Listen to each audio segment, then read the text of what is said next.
Welcome back to the Football Terrace. It's the Top 6 show. Hit the like, the subscribe buttons, turn on the bell notifications, and they don't always work. So scan that QR code. It is near David's head, but David's turned his camera off. Join the notification group chat as well. Brilliant panel for you tonight in this midweek during the rainy dross of the international break. We've got Kate living it up. Very nice top as well. Look at that top. All them words. I like it. We have got David. I don't know what he's doing. He's turned his camera off. We've got Man Like Ram in the house, a.k.a. Chewbacca.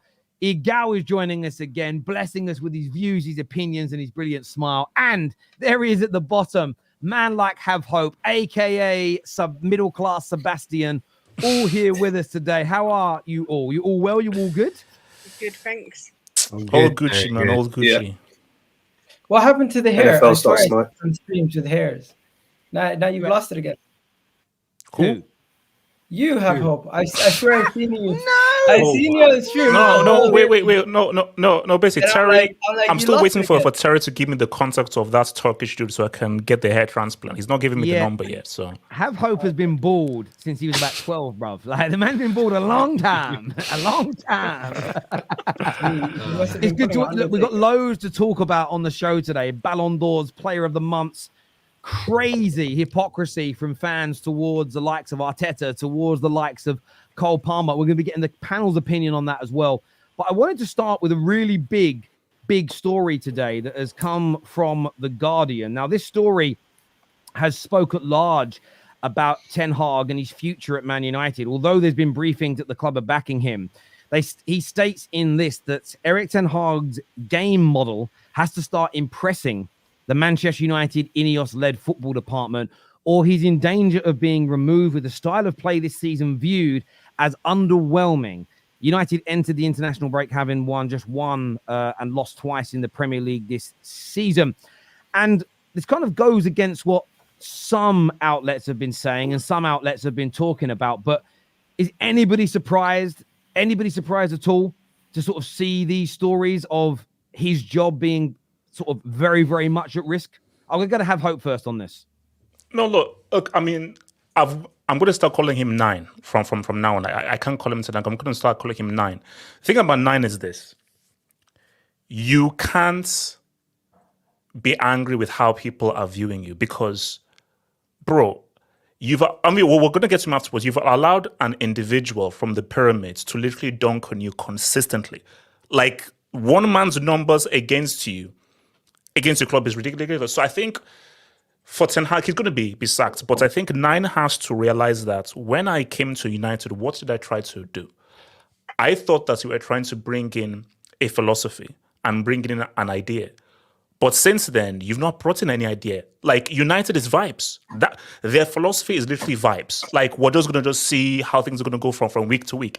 And when you just look at the factor where I believe he is the first United manager to lose 2 games in the first 3 games of the season for 2 seasons in a row. So you're breaking records that you shouldn't really be breaking. And when you actually look at his interview, him saying that, outside of Pep, we've won the most trophies. Who is repping a Karabuki and a Football Association Cup in 2024? No one is.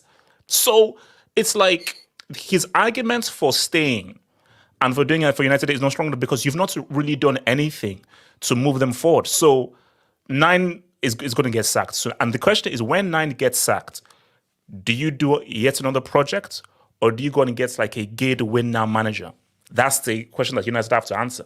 But like, for what he's done, he's done. Just to answer that, though, it won't be another project. We don't need another project because the project started in the summer by building a club philosophy. So I'm not worried. And I got clicked up the other day, and I stand by everything I said. Man United have now built an infrastructure. Now they've got to fine tune it, and it's going to make mistakes. The same as, it's funny, I see Chelsea and Arsenal fans like having a pop at Ineos. And I'm thinking, well, when Arsenal started their rebuild 4 or 5 years ago, it wasn't perfect straight away. You made poor signings and poor decisions. You look at Chelsea's rebuild, which is going into its 3rd season. Definitely Chelsea made mistakes under Todd Bowley and Clearlake at the beginning. So I don't expect Ineos to be perfect. But what's been very well affirmed is that there is a club-based project now where it's about the club buying players and the club picking a head coach to get the best football possible. So I am not surprised to see this article. I reject this idea that he's got to be given 6 months to integrate this team. No, a head coach doesn't need to be given the same amount of time as a manager running a football club. And I've seen a lot of great debates, a lot of funny debates online in the last few days about, does the manager need time or should we sack him? And it still strikes me as a little strange that football fans haven't cottoned on that most of the best run clubs in the world, if not all of them now, it's all based on the club's philosophy, and the head coach is essentially a plug-and-play solution to the football club. You know, if Real Madrid sacked Ancelotti today, or he left today, they wouldn't go, let's hire a new manager, but we better be careful. He might want to get rid of half of our squad. That new head coach at Real Madrid would have almost no say and power over what that squad looks like. It would just be, this is our squad. We want to play this type brand of football. You coach that and you make it successful. That, for me, is what Man United are building. I think it's the correct way to go in 2024 in the modern day era.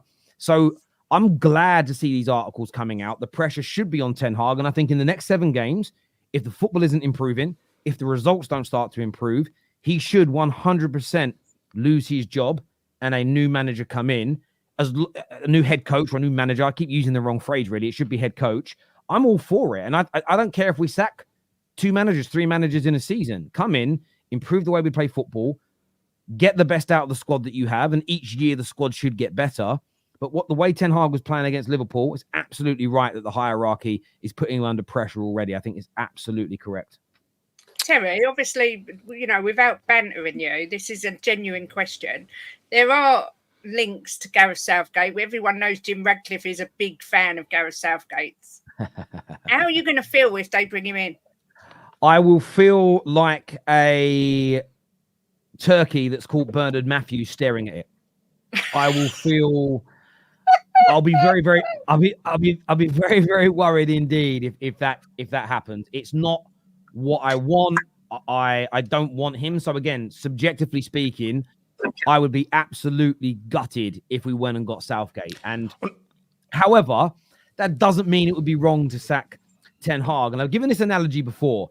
If my car breaks down and needs a new gearbox, if I take it to a garage that breaks the car further, yes, I've made a mistake going to that garage, but the mistake of wanting to fix the car, that isn't a mistake. And I think that's what Man United fans have got to open their eyes up to. Even if the next manager doesn't do a great job, that doesn't mean it's wrong to get rid of this manager. I love the fact he's won us 2 trophies. They're so important in football. But I stand by this. Your league form, I do believe, is the ultimate barometer for how good or bad you are, because it's over. And we, in the last year and a half, that league form has been too poor. And we might keep winning cups with him, but do we look like under this head coach, under Ten Hag, we're going to progress towards winning league titles? The answer is no. And the biggest mistakes Ed Woodward and co have made in the past is they've stuck with manager too long when failing, but they had to because every project was built around that manager. So now we don't have that problem.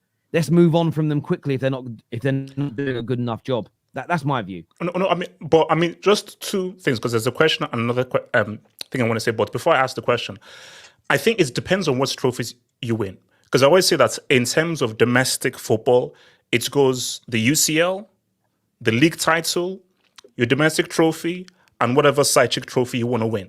So my thing that if Ten Hag was winning UCLs in this time, but coming 3rd, 4th, 2nd, 3rd, 4th, okay, it's better. But the issue though is that, okay, you're winning the Carabao and the FA Cup, but when you won the FA Cup, you're finishing 6th, 7th. That's crazy. But my question though is, because I'm not sure that you answered it, but maybe I'm wrong. If Ten Hag gets sacked, you have to choose a guy with a philosophy that needs time but wants to bring in the philosophy, or a guy where, no, I can win now. Give me this place. So, with this group, again, I can win you a trophy now. Sorry. But I think that we've got too bogged down with this win now mentality. Of course, I want a manager that can win now. Of course, I also understand it might take a manager time to implement a system to get it to its optimum best. It's going to take us 2 or 3 windows to get the squad that's good enough to consistently challenge for a league title as well. But my problem with Ten Hag is that when you look at the mistakes against Liverpool, they're the same mistakes we made in a large part of last season. If he's addressing those issues and you can see progression, I'm all for time. Because as long as the trajectory of a team is improving, I understand the logic of keeping that manager. Because the next guy might not be as good. But if the trajectory is going down or is flatlining, but it's flatlining at a low level, we're mid-table-ish, there's little to no risk of changing manager. We're not going to get relegated, in my opinion. So if you've got a manager that's got me in 10th and we change him and the new manager's worse and we end up coming 12th, there's a little bit more banter, but what's really gone wrong? However, if a manager is progressing you towards a league title, there's always the argument of, we might change him for someone better, but what if we go backwards? You can't go much further backwards from where Man United are right now from a league standpoint. So for me, as long as the coach isn't Southgate, and I'm all for it. And I say that again, I mean, let's see what he does. I doubt it's going to be too much whatsoever, but I just think he's walking a tightrope, this manager. And a lot of people are defending him. A lot of people are saying give him time. And I just think, what time? I think this idea that it shouldn't just, again, Maresca's not got it perfect at Chelsea, but we can see what he's trying to do. You can see what he's trying to do as an example. Slot's gone into a different environment where he's gone into a winning team with a great squad, a brilliantly run football club. But again, straight away gone in and got a team playing in his image. Ten Hag has got a team playing in his image, but the way he empties the midfield, I just don't think it works in the Premier League, especially when you don't have a sort of Zubimendi, De Jong, Rodri level 6 holding onto that ball. So it's a case of he clearly just isn't good enough. So look, I just think it's about Man United have got to make the right decision here. And the longer I actually hope, and I saw Ty say this on Man Them Talk last night, big up Saeed TV, great show. I watched most of it today. It was having me in stitches. It was really, really good. But I like what Ty said. He hopes the manager turns it around. I agree. I don't want Ten Hag to fail. I want him to be a success. But in all the likelihood is he is going to fail. In my humble opinion. Sorry, Egal, go on, mate. Ten Hag is going to potentially get sacked regardless who comes in. You still don't have a squad for the ambitions that you guys have. Your squad is nowhere near the level that you guys want it to be. And once again, I think it's a situation where his first season, he did not play the type of football he wanted. He just played to try to get as many results as possible and get you as high as possible in the league, which then puts you back and put unrealistic expectations on the following season. That's why your defense fell off the next year. That's why when you tried to play a more expansive type of football, you had the types of Brighton and other teams bop you off the pitch early in the season. Even Wolves, first game of the season last year, that was a basketball game, back and forth, back and forth. Terry, you said Ten Hag has a philosophy. I don't think he's ever shown his philosophy of football, and I think he's shown a lack of decision making with the type of changes that he's made. One day he's playing defensive football. Next day he's when it's against a top team, he's realizing he needs to shut it down, and that's good management. But when you're playing against Wolves, Brighton, and all these teams, and you're constantly getting battered, it's one, your players are just not good enough, and two, your manager also is not able to change games. My main issue with Ten Hag, every time you guys are down, Terry, when was the last time you had a comeback? When was the last time you came back from a losing position to go win a game? He is not a great manager, let alone managing his players. I mean, we have had a number of comebacks under him. I don't remember the last one off the top of my head. I mean, we have had a few. Under Ollie, you remember that happened every week. No, I understand it, but I don't want it to be every week either. But my view is, I get what you're saying. This squad doesn't match my long-term ambitions. No, it's not good enough to win the Premier League and Champions League and regularly compete for it. But I still think a manager doing a better job, a coach doing a better job, could have us playing more solid football where we're not leaking as many opportunities and chances, because we struggle against teams that get relegated in terms of the sort of balance of play in a game. That's a coaching issue. I don't believe our squad was worse than Luton's last year. But yet when we played Luton, they had large periods of the game where they dominated us. That is not a player issue, in my humble opinion. That is a managerial coaching issue. I get we're not going to, when it comes to playing Man City, it's a combination of the two. We've not got a manager that's as good, and we don't have players that are as good. So I do understand that. But I think this is, for me, more than anything else, is a coaching issue in my humble opinion. A better coach who's better suited to where we are in this league. I still think, by the way, Ten Hag could go somewhere else in Europe and be very successful. I just don't think it's going to work for him in the Premier League with the way he wants to play. And you can go and do your research on it. Danny Devil in the Details has put some great threads out there on X that I've read. The way our midfield's set up and operates is how most of Ten Hag's midfields operate. It just worked in the Eredivisie. It worked to an extent, and at times in the Champions League, although we didn't win it, he had a few good runs. He had a few bad runs as well, if people go and look. But it just worked in that league. But is that more because he had the most superior squad, had the most resources? If, for instance, the Premier League was a one-horse race, essentially, in terms of one team with all the money and all the best players, you probably find his system would work. What we're looking for is what Pep's done in the Premier League. And Pep don't get enough credit for this. Pep has adapted how he's played football in the last 7 or 8 years. His team now doesn't play like it did at Barcelona because the Prem's different and football evolves. And that's my biggest issue with Ten Hag. And I think why Ineos are going to be putting a lot of pressure on him is because I think they may have had these conversations. You've got to make these changes. You've got to make these adjustments. If he ain't making them, they are going to move him on quick. Because I saw a video of Dan Ashworth talking where he said that you don't want to make any knee-jerk reactions over a 2 or 3 game period. And I kind of agree and understand that. But a lot of our performances last season will be under consideration. And that's why I'm saying these next 7 or 8 games before the next international break, they're going to decide a lot. Jogo Benito here says, Terry, this is the same thing Chelsea do, but people criticize it, build a team, and then coach figures it out. No, but the quality Chelsea brought in, the quality Real Madrid bring in, the quality Bayern Munich bring in, they bring in quality players in every position, like some of the best players in the world. So you can be playing Rashford. How is Rashford still in that freaking squad? Yeah, so it's not comparable to a Manchester United bringing manager after manager after manager, because at Real Madrid, at Chelsea in their pomp, at Bayern Munich, you always had at least an elite player or elite core to work around, and you only need to make a little bit of changes here and there. At Manchester United, how many elite players have you even had in the last decade? Like a handful. No, because I think a key thing as well is like if you look at Ten Hag and Ajax team, that was a very special Ajax team. You had De Ligt, you had Frankie De Jong, you had forgotten the guy from the left winger from Serbia. You had a very Tadic. Basically, you had a really good group of players. So was Ten Hag really a good coach? Or was he a decent coach who was really maximized by just how talented that group was? So now when you give him a group that are not as talented as that Ajax team in the 18-19 season, he's now been exposed as not a very good coach who can now adapt to the players he has. Like, look, not even God or Moses could get Rashford playing well. That guy's garbage. But still, there are enough quality players in the United squad where you can maximize them and get a better result. So my thing though is, I agree. Those Ajax players just made you look a lot better than we thought you were. But I agree. And the example I'll give you, Egal, we say we haven't signed elite players. I would argue that signing Di Marias and Falcao's, Zlatans and Pogba's, and the list goes up. We've signed a lot of players who, in name and then before and after being at Man United, have done very well. If you look at Arsenal in the latter years of Wenger, look how many players left and went to other clubs and thrived and won trophies and looked so much better than they maybe did at Arsenal. And I think that, of course, we've got some duds. I'm glad to see McTominay leave as an example. I'm gutted that Lindelof hasn't left the football club as an example. We've got other guys that have got issues with availability.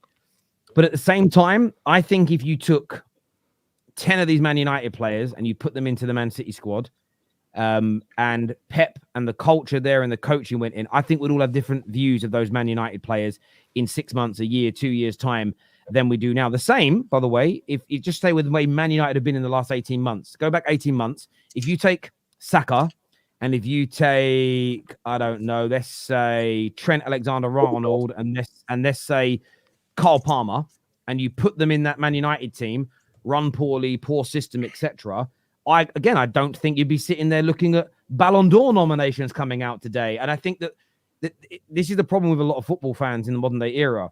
We often want to just blame the head coach or the manager, or we just want to blame a player, or we just want to blame the people running the club, and they all play a part. But you'll find that I think it's a combination of all of these things that really do create the issues at Man United.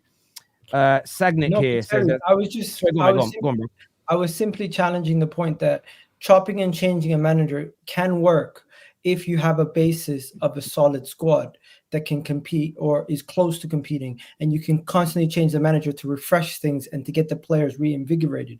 But if you don't have a solid squad and you're constantly changing the manager, as you've seen with your club, it can cause some problems. Do you honestly, does chopping and changing actually works though? Because you talk about Real Madrid and to an extent Bayern, but how long has Ancelotti been in the job for? I think he's been around for about just coming up to 4 years. But that's because he's winning. So I do get your arguments, but I would say this: when you look at Brighton's squad, you might agree. Would you say pound for pound, Brighton have a better squad than Man United in terms of? Would you rather buy Man United you'd say Brighton have a less of a squad than Man United? Brighton have a worse squad than Man United. Yeah, they have a worse squad than Man United in reality. But they've changed managers fairly regularly in the last few years, not 3 a season. But their expectations are also different. Hang on. But I understand that. But they have continued to progress because the club is well run and its structure is built that the manager doesn't decide how the club operates. The manager comes in and his job is to manage that first team only. He manages the first team and he coaches them. So for me, I understand where you're coming from. However, I think that if you've got a manager that's struggling, that isn't getting the best out of the squad, you can move the individual on. And I believe that, and that's why I believe with Arsenal, if Arteta fouls this year and you get rid of him, I don't think everything that's been built over the last 5 years falls apart. I really don't believe that, because your club isn't built in the image of Arteta. Arteta's helped to build your club's new structure, but he isn't the structure. He is the head coach, stroke manager of the first team. The rest, everything, we've seen it with Klopp. Klopp's left and everything else at Liverpool is operating as normal. Most Man City fans will tell you when Pep leaves, it isn't as though he's going to leave and the club is going to hire Simeone and change every facet of the football club. It will look for, and they're never going to get a manager as good as him, but they're going to look for somebody that can manage that squad and manage within their ecosystem in a brilliant way. So I'm all up for sacking. I think Brighton's a terrible example, Terry, because Brighton went from finishing 6th to finishing 12th, conceded way more goals and scored less goals and had their worst finish in like 5 years. However, it was their first year in Europe, though. Yeah, you're taking the context out. Their first year in Europe, and what they also lost last year was McAllister and Caicedo. And this is where Brighton, last year's criticism of Brighton, I thought was mental. Tell me how well all the other successful teams last year would have done if in the summer you lost your 2 or 3 best players. Okay, Terry, we've seen it before. Exactly. So, well, we have seen it before, and there's a reason why. There's a reason why. Yeah, exactly. So this is why I do get your point. But for me, when you listen, and I implore you, Egal, go and listen to the podcast where the people that run the Dortmunds, run the Ajaxes, run the Brightons, talk about how they build their clubs. When you listen and go and look at the infrastructure of all these football clubs, none of them are built in the image of the manager running the manager that's currently coaching their team. None of them. So that's been my big argument against Man United for the past 11 years. Why are we still acting like Fergie's here? We need this system. That system enables you to sack managers and bring somebody new in because you're not building in their image. This here says, listen to Egal, hold Chelsea and Man United squad signings to a high standard. Wait till he talks about Sterling and how he praises it just because he's better than Eddie. You can answer that, Super Chat, Egal. Is it you? Nah, Blaise is my guy. He's just trying to make a joke about standards. What standards, bro? You guys been celebrating because you got out of the mud last season, but in the back end of last season. Egal, you've never won the UCL, so relax. Egal, Egal, your club doesn't even speak a basic UCL. You don't even speak a basic UCL. Bro, so let's just relax, bro. You haven't even played a UCL game for the last 2 years, so noise it. You've never won the damn trophy, so you can't talk. And you don't even know what the new format is like. You've never been in the club, bro. Look, just focus on winning that trophy once, and then get back to me, please. You guys keep going back to the same old joke. We're in 2024. Show me some actual great performances. Yeah, we're in 2024, and you still ain't won it. Yeah, grow up. That does not change anything. Egal, try and speak a basic UCL at least. See, we speak fluent. You try and at least speak some basic UCL. Then we can get back to You've only won it twice. Speaking Champions League in the Conference League. Good job. Yeah, Chelsea are fluent. Liverpool, you're like Man United are bilingual, and I don't know what you call Liverpool. Liverpool, it's like okay. We are advanced. We're advanced. We're advanced. But Arsenal don't even speak a basic. You don't even know the basic words. Spurs. I've just heard a rumor that Spurs have ordered Rosetta Stone. It's still on its way. It's still on its way. That's what they're doing. But listen, I hear the criticism of sacking a manager early, but again, maybe I've just spent too much time reading into how clubs operate, the structures they have, what works, and now my mindset's changed. You never seeing me asking for managers to be sacked early in seasons before, when money had been spent, because the situation was different. But we will see. David, do you think Man United should sack him if things don't improve in the next 7 games? All banter aside, I know you all want him to stay, but let's just say he loses 3 of the next 7 games, draws a couple, goes out the Carabao Cup, throwing it out there. Would you be shocked if he was still the Man United manager?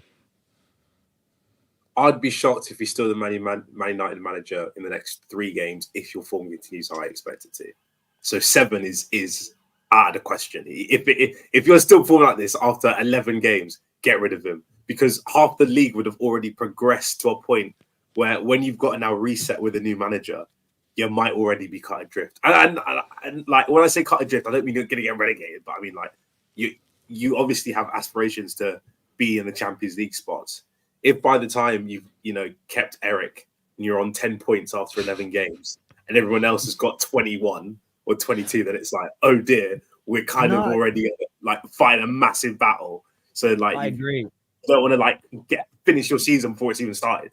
I agree, and I could be really wrong. I could be really, really wrong about this, but again, I just think a more competent head coach who's more suited to the Premier League could make us play a stronger style of football, a better on the eye style of football, and make us win more points pretty quickly.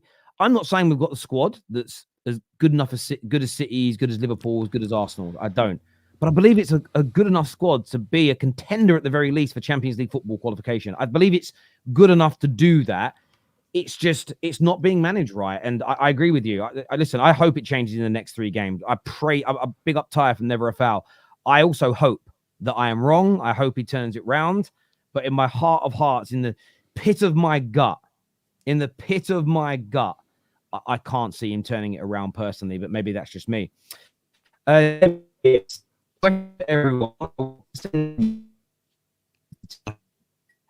H, do you give a chance to win La Liga? Or do you give the chance to Barca to win the league, La Liga? Yeah. Oh, they have a great chance, 100%.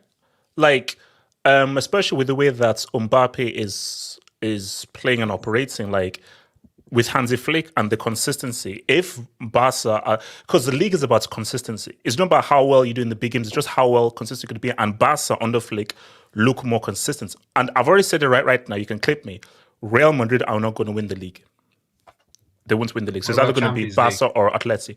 Champions League, I don't know, but they're definitely not winning the league. 100%. Do you when you say that, do you think that's because? And thank you, Debbie, for the super chat. I really appreciate it. Do you think that's because I've only seen a couple of their games, but they seem very? I feel like Mbappe is really kind of unbalanced. Made them quite imbalanced. Like everybody wants to be on that left-hand side. They just look a little bit like they're lacking some cohesion. Well, no, and I think basically the issue is Mbappe is such a big star. They're trying to fit him in. He isn't a striker, and they're playing him as striker, and he's clearly uncomfortable in that role. His role is on the left, but Vini plays on the left, and he's not played on the right for a long time. So what's Carlo and what? So there's an adjustment period. So during that adjustment period, Barca are still unbeaten, and they've not considered the goal. So while they're trying to adjust and figure out how Mbappe can fit into this team, Barca are just going to collect points, and they may be so far ahead that Real won't be able to catch up. So I just feel based on just Mbappe coming in and them trying to figure out how do we play with Mbappe, Barca are already a working system that's operating very well. So, And I'm going to throw this at Ram. What way percent? Too early to be saying it's done. Like, what? It's way too early. I'm Nostradamus. Egal, I'm Nostradamus. It's way too early to be saying Real Madrid is going to. I'm Nostradamus. Egal, I can see the future. It's 4 games. It's 4 games. Relax. Like, because they did well for 4 games doesn't mean Barcelona is going to keep going and scoring at a ridiculous rate. They scored so Egal, are you going to say on the Football Terrace, the greatest YouTube channel of all time, are you going to say here on this channel that Real Madrid are going to win La Liga, you'll be clipped by the millions upon millions watching you right now. Real to win La Liga? No, I just don't think 4 games is enough of a sample size to say that Real Madrid drawing 2 of their first 4 games means that they're going to continue to slip up and they're not going to win the Champions League or the league, because that's what you said. I think Did they draw against Las Palmas or something? Yes, palm trees. Listen, this is football. It's early in the season. Haven't you heard of a certain team called Man City who start slow? Why can't Real Madrid start slow? Bro, Man City won all their games, bro. They haven't started slow. Wait, what the hell? That's wait, 9 goals. And also, wait, hold on. First of all, they've scored 9 goals in those games. One cyborg from Norway has scored 7 of those goals. And that bald Catalonian says that it's pre-season. He said it's pre-season. So it's season. So don't use City as a sample size who are looking for 5 in a row. So no. So for Real Madrid, and also, Carlo Ancelotti has never gone back-to-back. I don't know how you guys think about that as a panel, but and how you view Carlo Ancelotti. He has never defended his league title ever. Yeah, Carlo Ancelotti, like he's the yeah. I mean, I normally have a standard that you've got to be a great. You've got to have won his Champions Leagues. He's never defended his league title. Well, what I was about to say is that for me, I normally have a general passing rule. To be considered a great manager, you've got to have retained the league title and won the Champions League. Ancelotti is the only one where I make an exception due to the volume of Champions Leagues that he has won. But not defending a league title is a real interesting one, because again, in other sports, especially like not in all of them, but for instance, like the UFC, there are talks about GOATs and who the greatest are. One of the things, for instance, that goes against Conor McGregor is that he never had a title defense. Yes, he went up and became champ, which was the first to do it, but he never defended a title. And it's one of the things, I don't think it makes him a bad fighter, but it goes against you in those conversations. Like defending league titles is so hard to do. It's very hard. I know, but Terry, my main argument is it's ridiculous for Have Hope to sit here after 4 games and say, yeah, I've seen enough. Real Madrid aren't winning the league or the Champions League. How can you base that off 4 games performance? Thank you. I'm Nostradamus. Egal, trust me. Yeah, no, as I say, and that's my typical ruling for greatness. I think again, Zidane probably passes that threshold. So so Terry, in your view, how do you view Carlo Ancelotti as a manager then?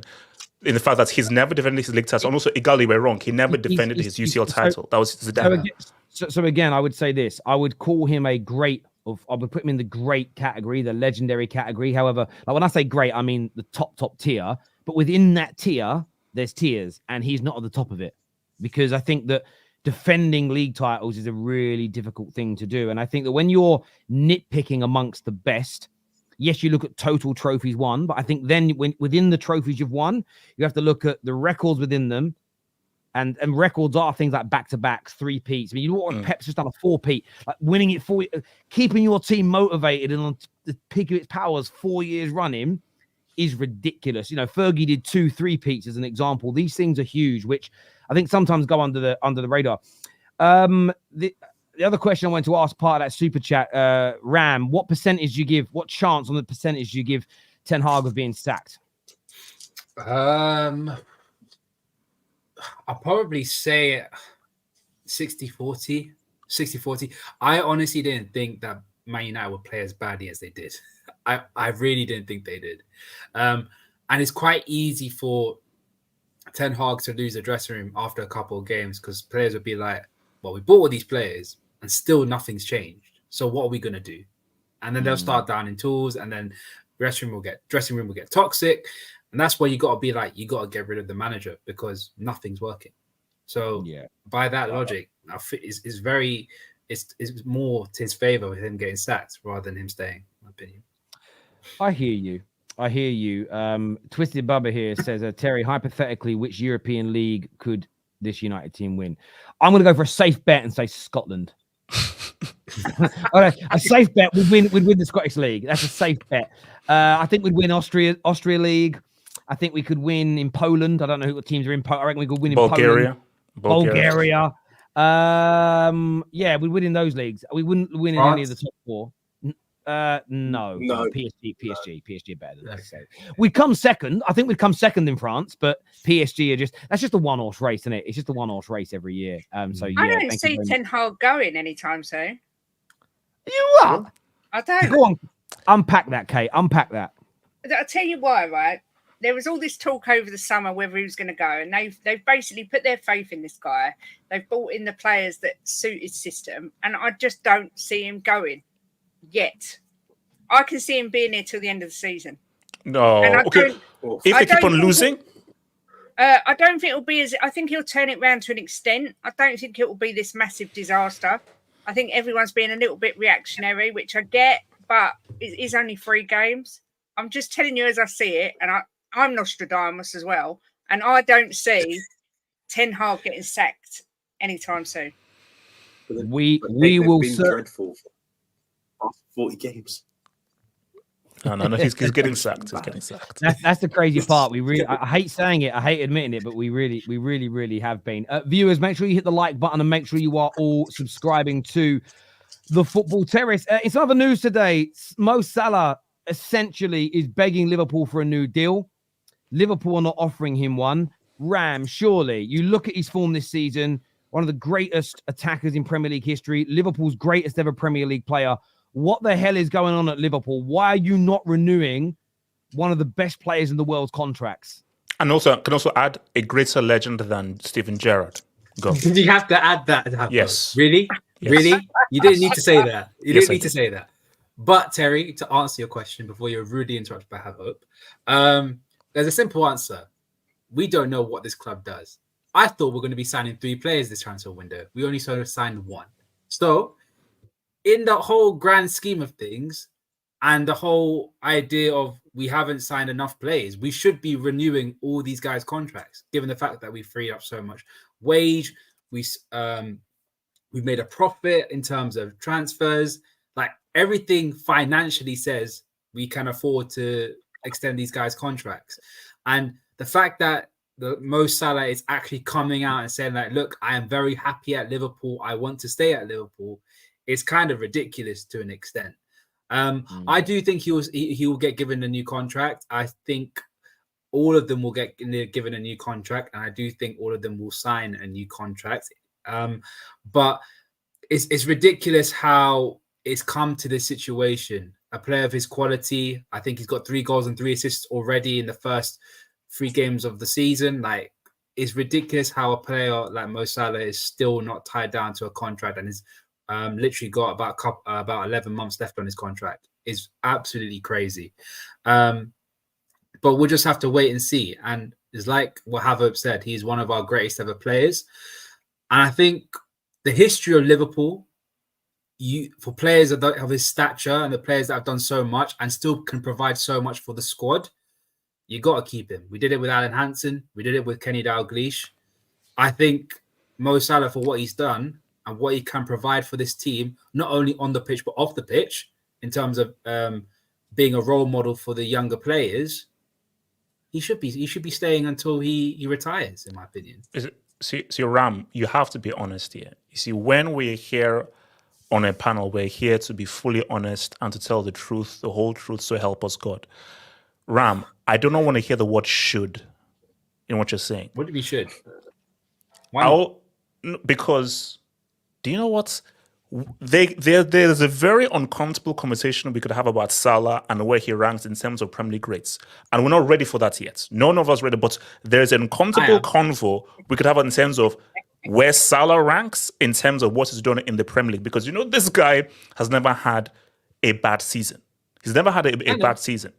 And so for me, the fact that it's even in question that a guy provides goals, assists, is a playmaker. He puts the ball on a plate for Darbibi to miss an open goal from. So he does so much for Liverpool that they shouldn't even be in question, because if you lose, how many right wingers has done what Salah has done in the past 5 years and has been as productive as him? Forget Premier League, in the world, than Salah.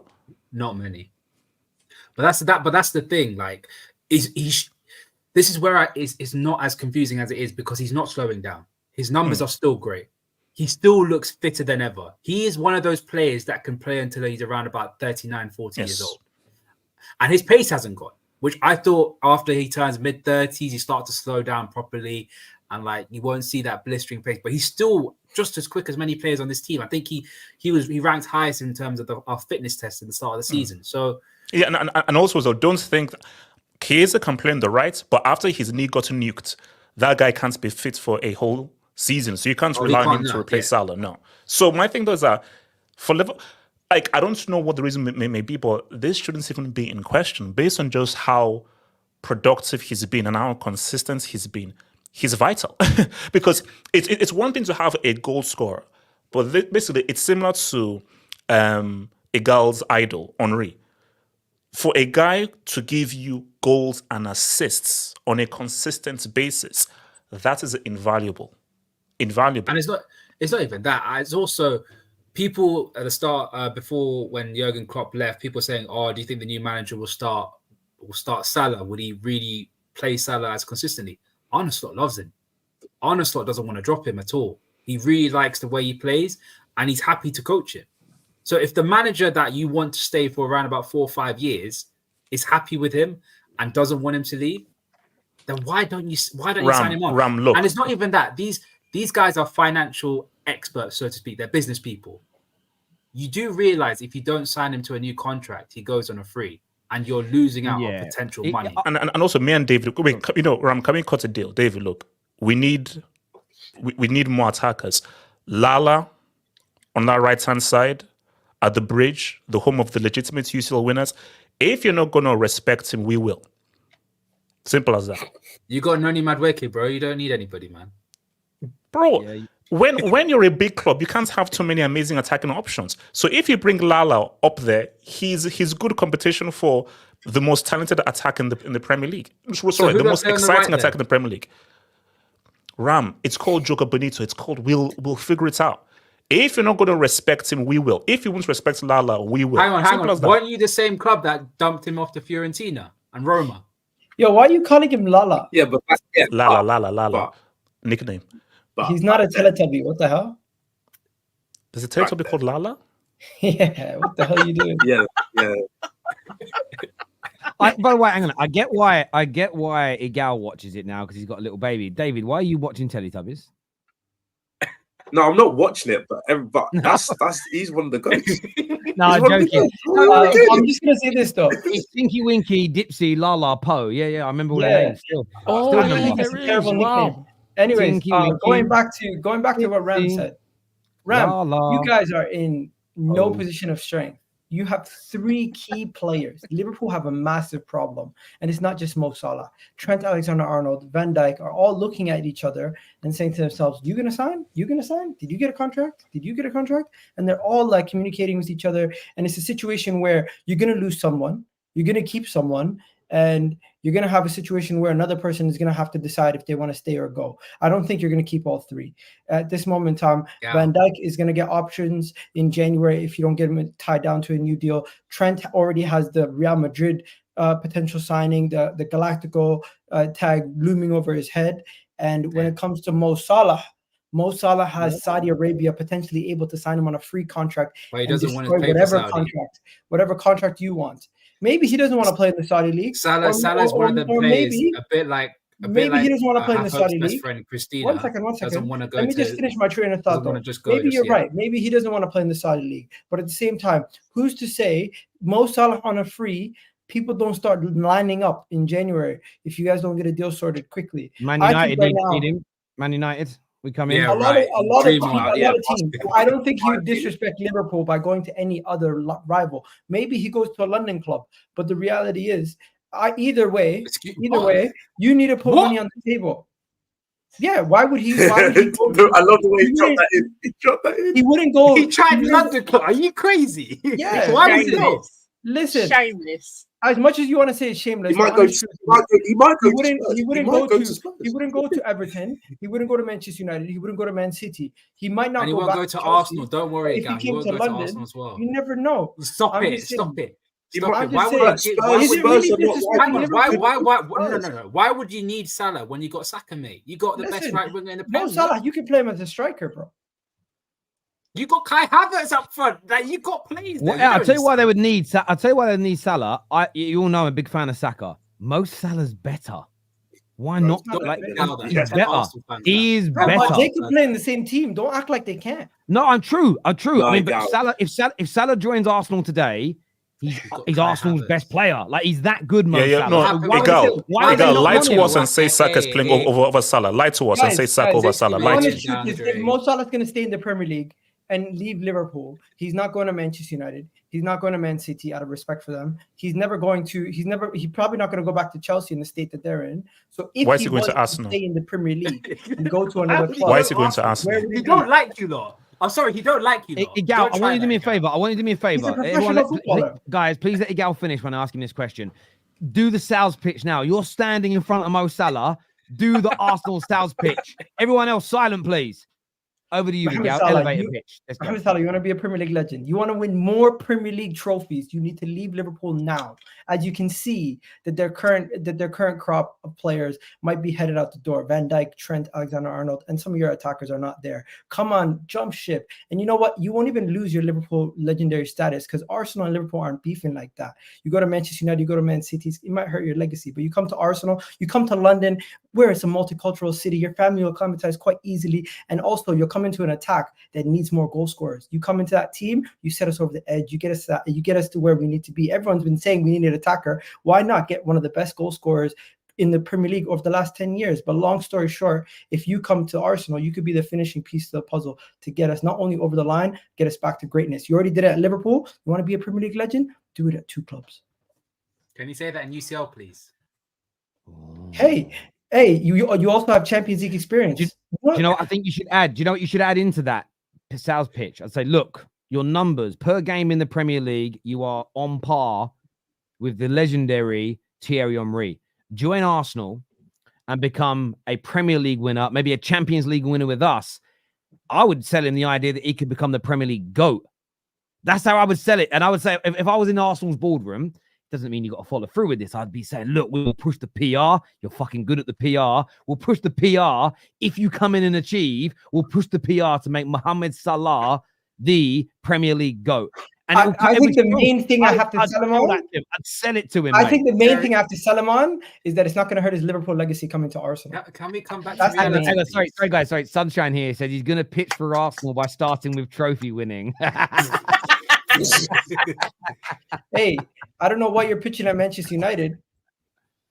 Yeah, I mean, we're not involved. Mate, we'll hold your bags. You go pitch. We'll hold your bags in the lobby, bro. That's what we'll do. But, hey, no, but you guys are all laughing. But in all honesty, hey, Gal, answer me this question honestly: who's won the most trophies in the last 5 years? Arsenal or Man United?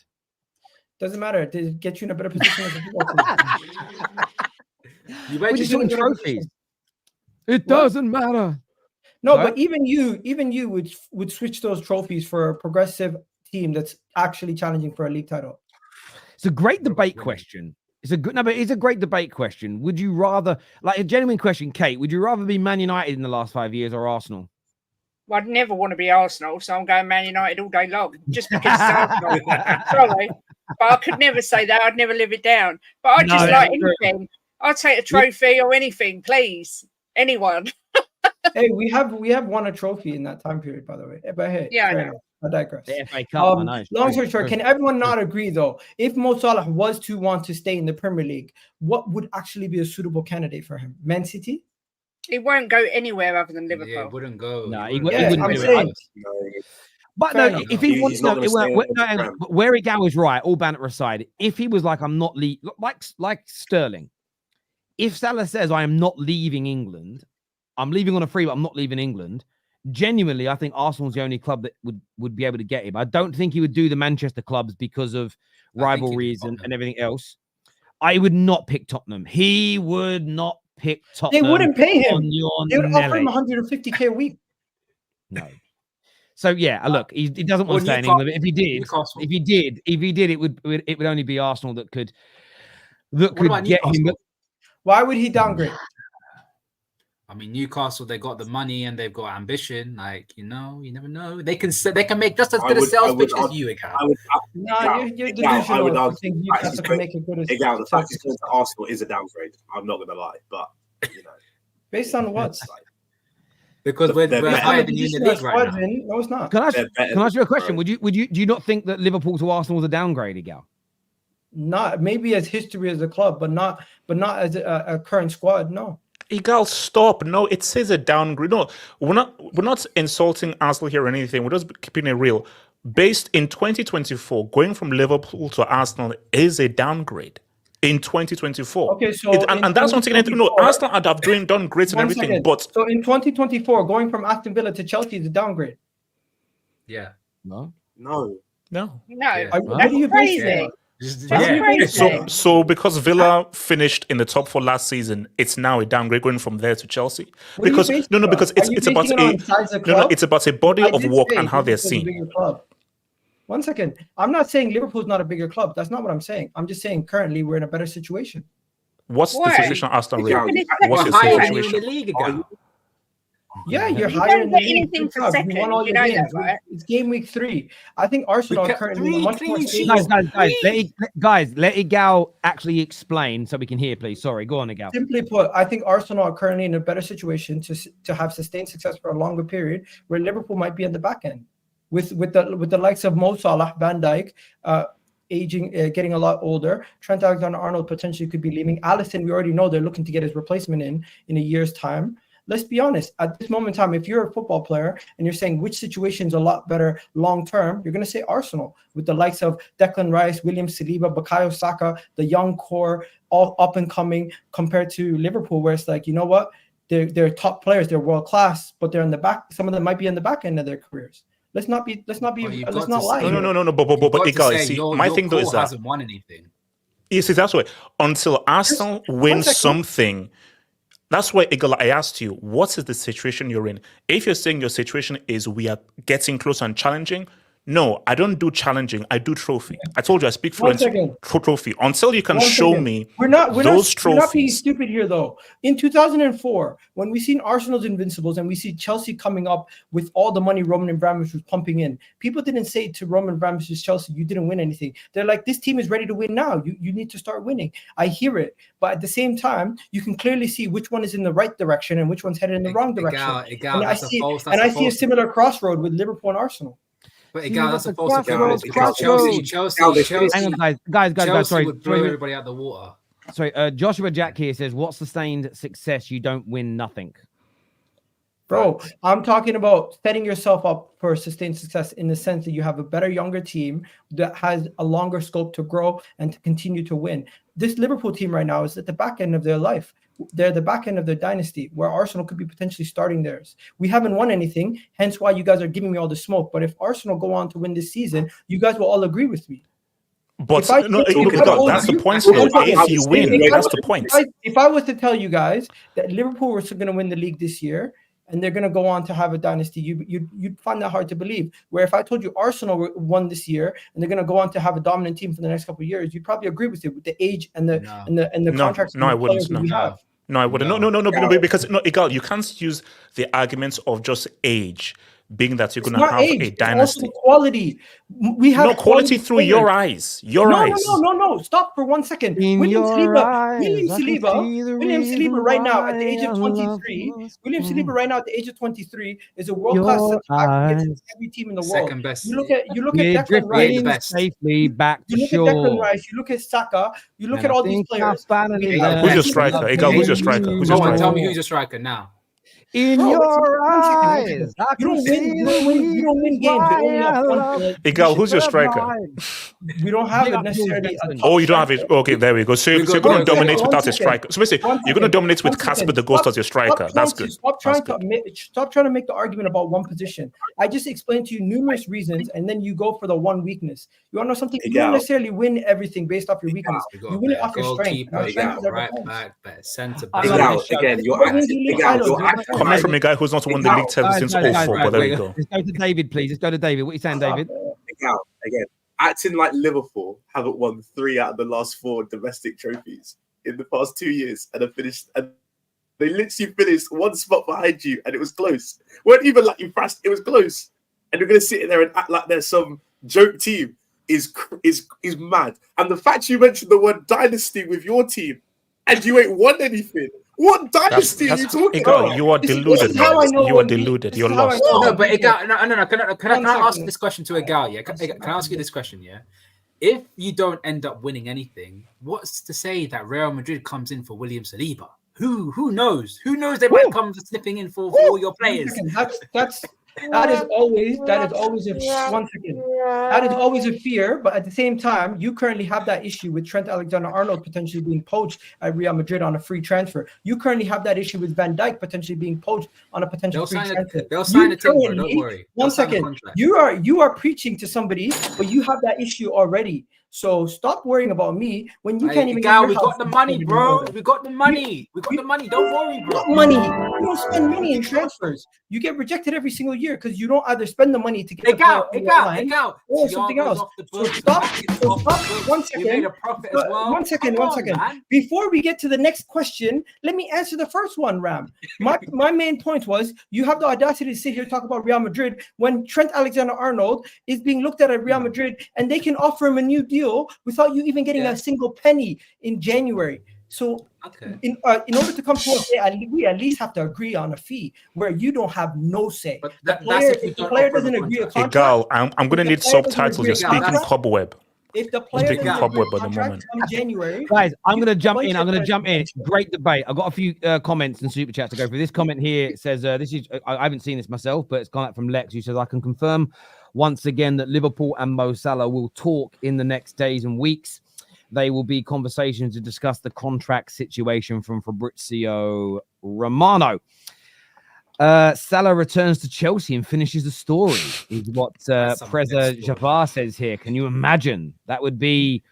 That would be an interesting one. I'd like to see that. It makes sense. That Jafar, right it makes sense. Is a downgrade. That is a heavy downgrade. This next one's going to trigger you, Ram. The next one says, Chelsea, please sign Virgil van Dijk. We need better defenders. Virg, come and build. Chelsea, he might as well retire. Like, what the hell? Legit.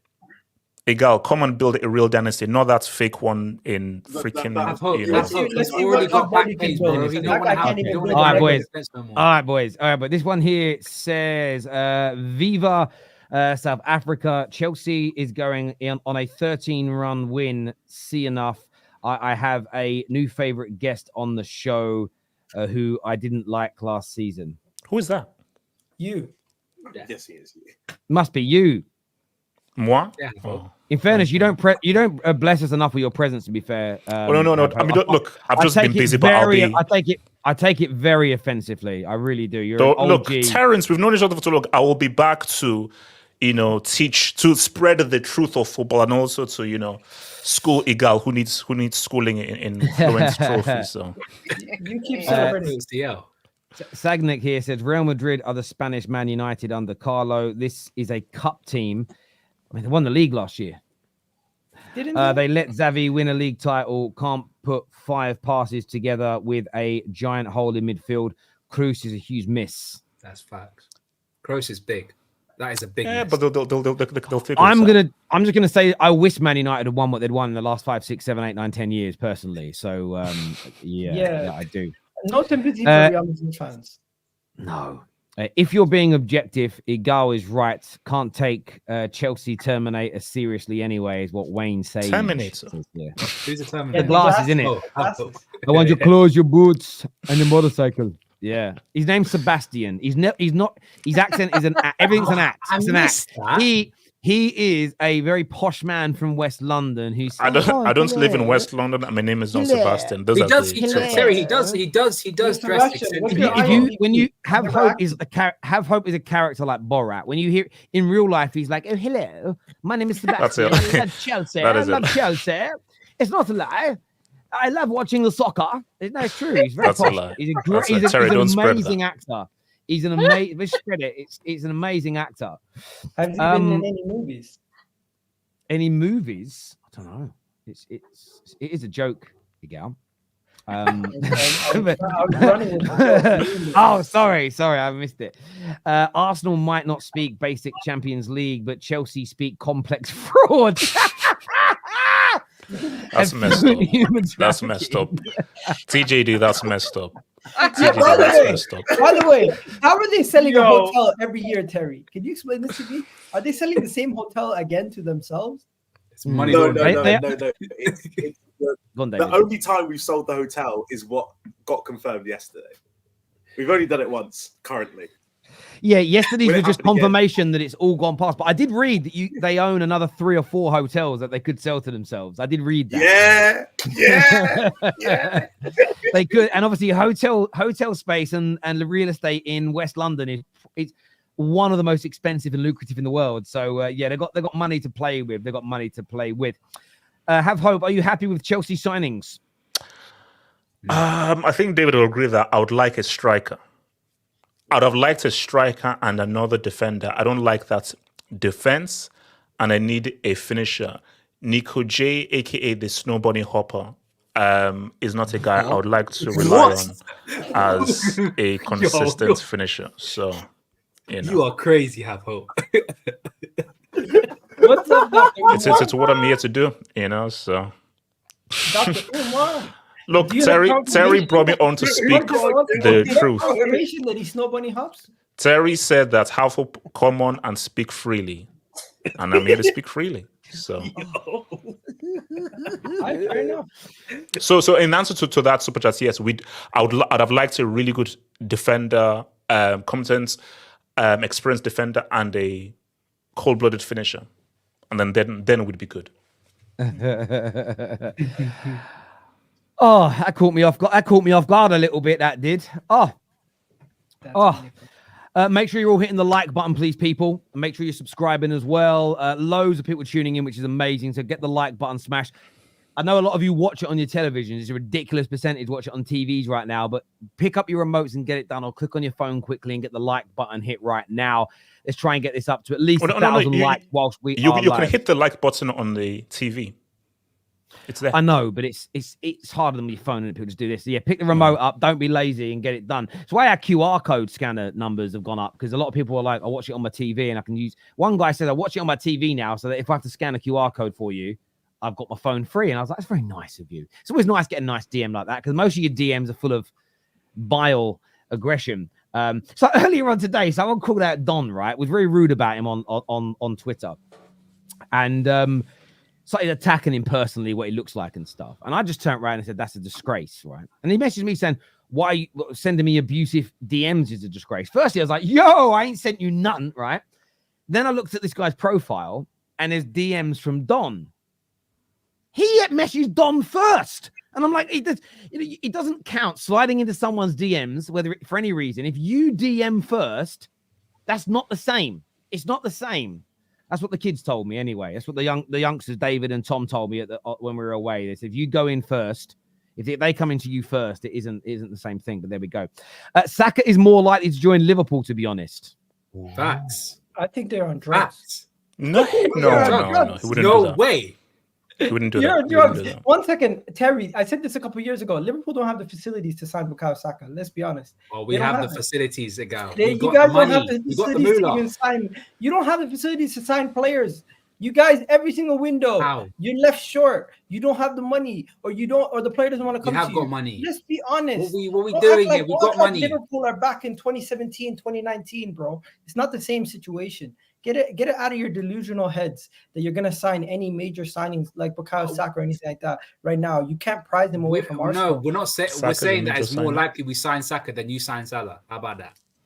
I think both are very unlikely. But realistically, if there was one that was more likely, Mo Salah is leaving on a free. Where would he end up outside of the give him the contract? Look, Egal, we're gonna give all these 3 guys contract. One thing you need to realize is one of them is under contract for I think another 2 to 3 years, where your guy is out of contract this summer. Dare I say it? The more likely thing is we get Mo Salah on a free transfer this year than you guys get Bukayo Saka and pay any transfer fee. Simply Saka put, will get bored of not winning them trophies, bro. Simply put, you would not be able to even spend. Once there's another trophy this season, he is going to leave. Bro, if you can't even get Anthony Gordon, what makes you think you're going to get Bukayo Saka? Delusion. What do you mean? Shout out to the board. Did we actually go in for Anthony Gordon? And can you please state the fact that rumors have it you went in for a winger and you ended up with Chiesa? I respect Chiesa. He's a winger. He's a winger. Personally, for me, yeah, he's a winger. Chiesa's good. What are you talking about? Arguably, he's a better winger than Chiesa. Gordon. Sorry. What? Chiesa is better than Anthony Gordon based on Yes. Oh, yeah, he is. Yes. Better than Gordon. what? Yeah. Nah, mate. Respect Anthony Federico Gordon, Chiesa. Anthony Gordon's a better winger. Wait, no, stop it, Egal. You're saying that Anthony Gordon is a better winger than Chiesa. At this moment in time, I'd rather have Anthony Gordon. I think he stays fit better. And he. Egal, and I asked a simple question: who is the better winger? You're saying Gordon is a better winger than Chiesa. Is that what you're saying? From what I seen from Anthony Gordon last season, I think he's a better goal scorer than Chiesa. Egal, it's a yes or no question. Is Gordon a better winger than Chiesa? Yes or no? Yes, and I explained to you why. Okay. Egal, All right, no, have a. Egal, do you watch Chiesa week in, week out? Of course I watch. No, Not you. One second. Egal, have you ever watched Chiesa for more than 10 games? Just asking. Nah. From what Egal, you don't watch Chiesa. One second. You- Stop for a second. By the way, I've I watched Chiesa when he was in From what I've Fiorentina watched as from well. Chiesa, Chiesa, I don't think he's better than Anthony Gordon. If you want to tell me why, tell me what he's better than him at. He's a better finisher. He's a better dribbler. He's a better all-round. Better Is he a cross better control, Is he a better finisher? balance. That I doesn't bet actually you. show up I on his bet score. he's. I guarantee you, Chiesa's better at cooking as well. 100%. I bet he's a better. 100%. 100%. I want to. By the way, I just want to jump in for a minute. I want to, a little historic moment for the Football Terrace today. I want to big up Dre, our editor, and of course KJ that runs all the clips. We have our first video across any platform ever that's just hit 1 million views on our Instagram. So big up. Instagram's grown loads since the Euro. So on our Instagram page, we had a video talking about Sancho's funny comment that he worked with Moresca at City, and of course he didn't. It's just hit 1 million views. So big up to the editing team at the Football Terrace. Big up Dre, big up KJ. They do a brilliant job over there. And if you're not following our Instagram, why not get across there? It's just at TF Terrace. Loads of great content that goes out on there daily. But yeah, 1 million views. I actually can't believe it, actually, because I love that. it's my clip. fault. It's my fault because for years I didn't really do anything on TikTok or Insta or nothing, and that's sort of the boys run that now, and we only started doing it properly from when the Euros was on, as David will attest to. Like, really started trying to make content on there, and yeah, the growth has been amazing. So I want to thank everybody for that. But yes, 1 million views on a video is it doesn't matter what platform it's on. Just honestly, humbling as ever. You're the best community in the world, and I want to thank you all from the bottom of my heart for everything you do each and every single day. I love that Can I clip. also We're add making one fun of more Chelsea, thing? and they're just like all angry, Can I add- and Dan's just there laughing. can I also add one more Win a thing? UCL, man. Egal, Chiesa. You're paying us starts 10 million for- to play with Chiesa's these better than players. majority of your left wingers at Arsenal, yeah? Just saying. What? Chiesa's better than majority of your left wingers at Arsenal. Just You're saying. delusional, mate. Get out How of is here. it delusion? It's not What are you delusion. doing? No. What Egal, are you so you're saying doing? that What Chiesa are you isn't better doing? than Nelly You think Furtado? Chiesa is better than Trossard, Martinelli, or Raheem Sterling? Egal, Nelly is Furtado Nelly better than Furtado Martinelli better and than Raheem Chiesa? Sterling. Yes or Nelly, no? hang on. Nelly Furtado. Yes. You mean Martinelli. you are Martinelli. thinking of the right singer? Like, I'm like a bird, Yes. I only fly away. Yes. Nah, Yeah, man. promiscuous Egal, woman. Egal, Yeah, is yeah, is yeah. Nelly Furtado better Promiscuous than woman. Chiesa? Yes or no? Hang on. I think it's promiscuous girl. I think it's promiscuous It girl. is. Promiscuous girl. Yeah. Sorry, yeah. Promiscuous Ram, you know. Nah, you know what? So Hey, Egal, answer the question: allow is me, Nelly allow me. Furtado Guys, is the Ram Brazilian just- Nelly one second, Furtado one better than second, Chiesa? one Yes or second. no? Don't let Ram off the hook. He sat here with a straight Yeah. face and said to us all, And with Chiesa. chest as well. How about that? One second. So do you think Chiesa is going to outscore Martinelli, Trossard, and Raheem Sterling? All together. Are you crazy? Do you think Do you think he's going to get better statistics than Than one all of them. three of them? So then what are you talking about? Then what- Definitely better than Sterling. Better than Martinelli. Trossard, I actually rate Trossard. I'll give you Trossard. I bet you anything that Chiesa will not outperform either of them in all competitions. Gentlemen, I love this conversation debate. Viewers, give us your thoughts and your feelings in the comments section below. There's a request for you here, Have Hope, that says, sing a song, HH. Come on, sing us a little song, brother. Sing a Nelly song. Nelly, man. Okay, I'm Furtado. not going to sing it. I'm just going to say the lyrics. Sometimes No. I run, sometimes I hide, sometimes I'm scared of you. All I really want is to hold you tight, treat you right, be with you day and night. Baby, all I need is time. Shout out to the GOAT Britney. Look, everyone has one of those songs on their playlist. Everyone does. I don't care. I'm not gonna lie. I'm not. Do you know what I always found, right, when I was younger, like growing up as a kid, like pop music was obviously very popular in my childhood, and there was boy bands like Boyzone, Westlife, and every single bloke, right, no matter when I lived in East London or when I lived in Essex, would say, "Oh, don't listen to that." And then as I got older, the older I've got, you're at parties and these cheesy songs comes on. Every single bloke knows the word. Every single geezer knows the words to it. So everyone has one of those songs on their playlist. Everyone does. I'm more annoyed you didn't mention Take That. I've got to be honest. They were the original. I do like a little bit. I like a bit of Gary Barlow. I like a bit of Gaza. Look, viewers, hit the like and the share. But I want to speak a bit on the Ballon d'Or, and it isn't about the Ballon d'Or in itself and who's going to win it yet. I think we can have that conversation another day. The hypocrisy I've seen from people in the past 20 to 24 hours is crazy. So I saw Fabrizio. It was Fabrizio's feed mainly. I saw showing all the nominations, and I saw this. I saw so many rivals going in on Mikel Arteta for not being nominated as the manager. But those same people state that the Odegaards of this world and the Rices of this world, Palmer's fallen into this category as well. And our Arsenal fans are overrated, really, and they're not very good. And now I'm sitting there confused, right? And I call these things, I'm looking at this level of punditry and I'm like, there's illnesses going on here, genuinely. How can you use Arteta not being nominated as proof that he's not a good manager, but ignore players that you dislike being nominated and say that doesn't make them good football players? Or am I completely misreading the way this works? Maybe I'm off key here. I don't know. I mean, okay. So what are they? So they're saying that by the Arsenal players being nominated. I'm not just saying.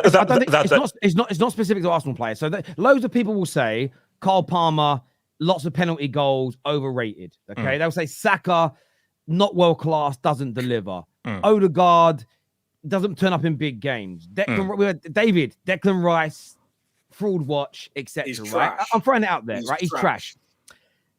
But what you also get is people saying that Arteta not being nominated for a Ballon d'Or is proof that he's not a top manager. But yet the players that a lot of people, the Cole Palmers, the Sakas, the Rices, that people slander, have been nominated for Ballon d'Ors, but yet they don't have the same energy to say, I think I was wrong about those players because they've been nominated for a Ballon d'Or. So I'm talking about the illness, which is hypocrisy, essentially. Oh, no, but look, people will always have their agendas. And the whole point of an agenda is it's illogical.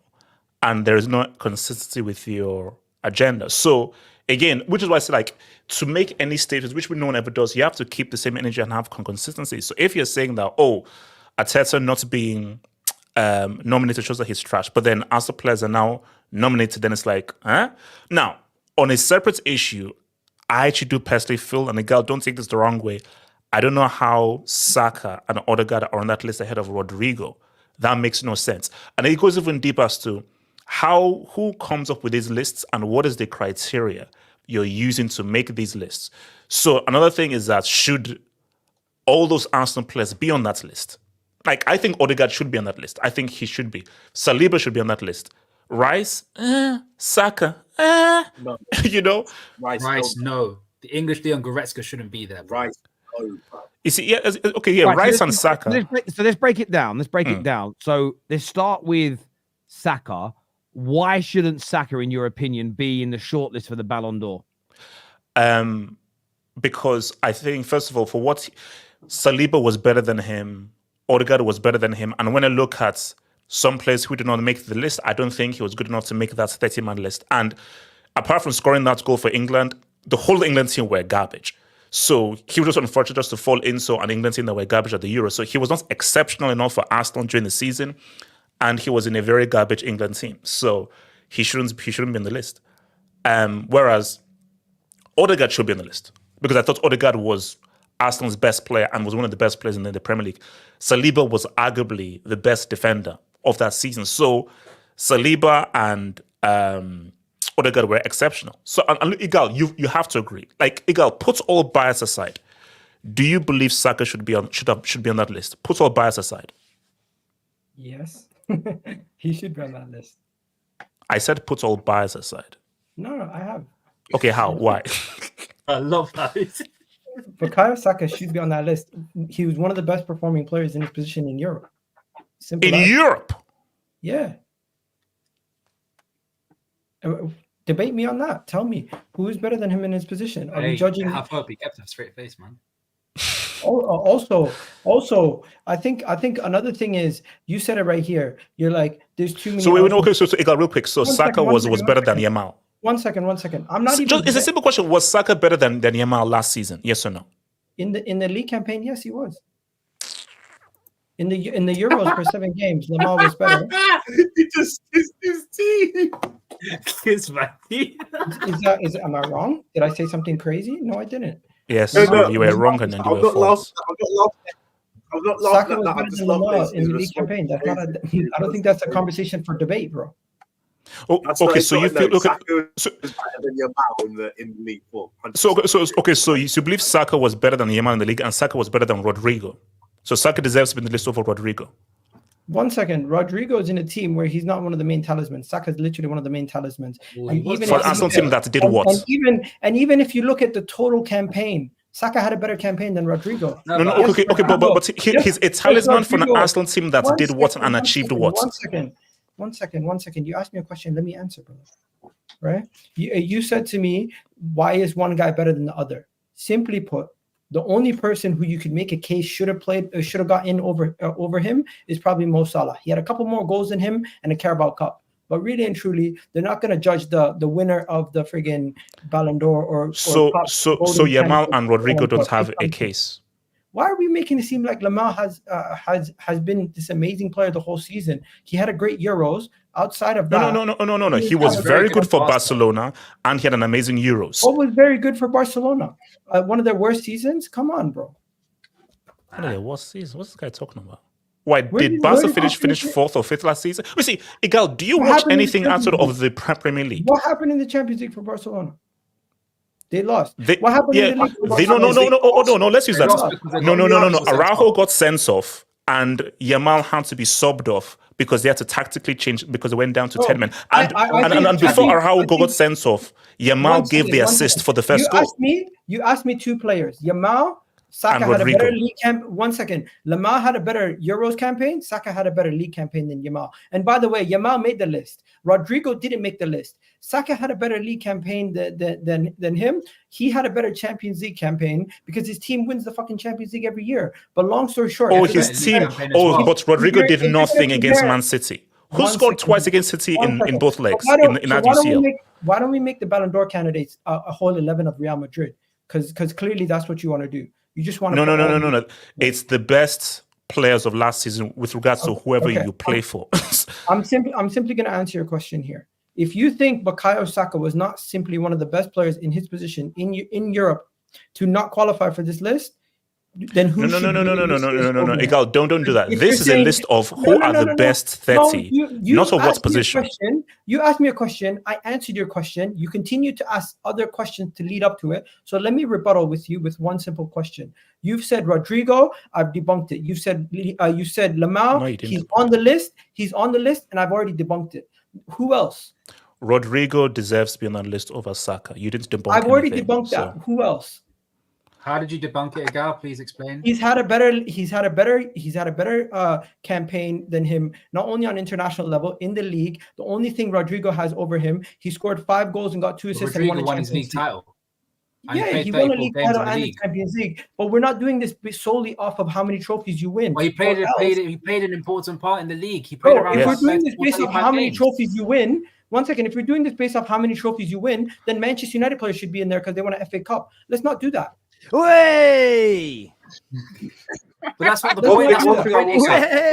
Egal, we're not saying like it's Hosselu or someone like that. Rodyrgo played. Why is Cole Palmer there when your team is in 5th?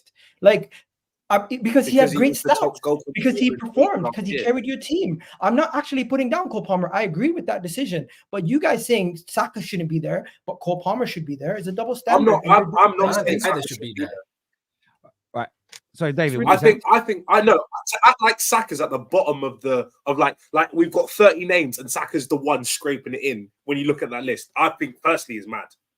I think Saka is comfortably in the top 30. Yeah, you can't tell me that Dovbyk was better than Saka last year. He wasn't. He wasn't. Yes. And Dobbik's in the top 30. But You know what there's this a is? certain This guy in is there from Hang on, guys. should Let not David be in finish. there, and his Let name's- David finish, please. David, I agree with you. You're spot There's a on. guy- I think this right here. Yeah. Guys, can we let Obviously, guys? Can we let David finish, please? Sorry, go on, David. I was enjoying listening to I that. was saying, Sorry. for the top 30 to act like Saka's at the bottom is crazy because there are guys like Dovbyk. Yamal was good in the Euros, but he didn't have a good season overall. Like let's not do that. So Saka deserves to be in there. Odegaard deserves to be in there.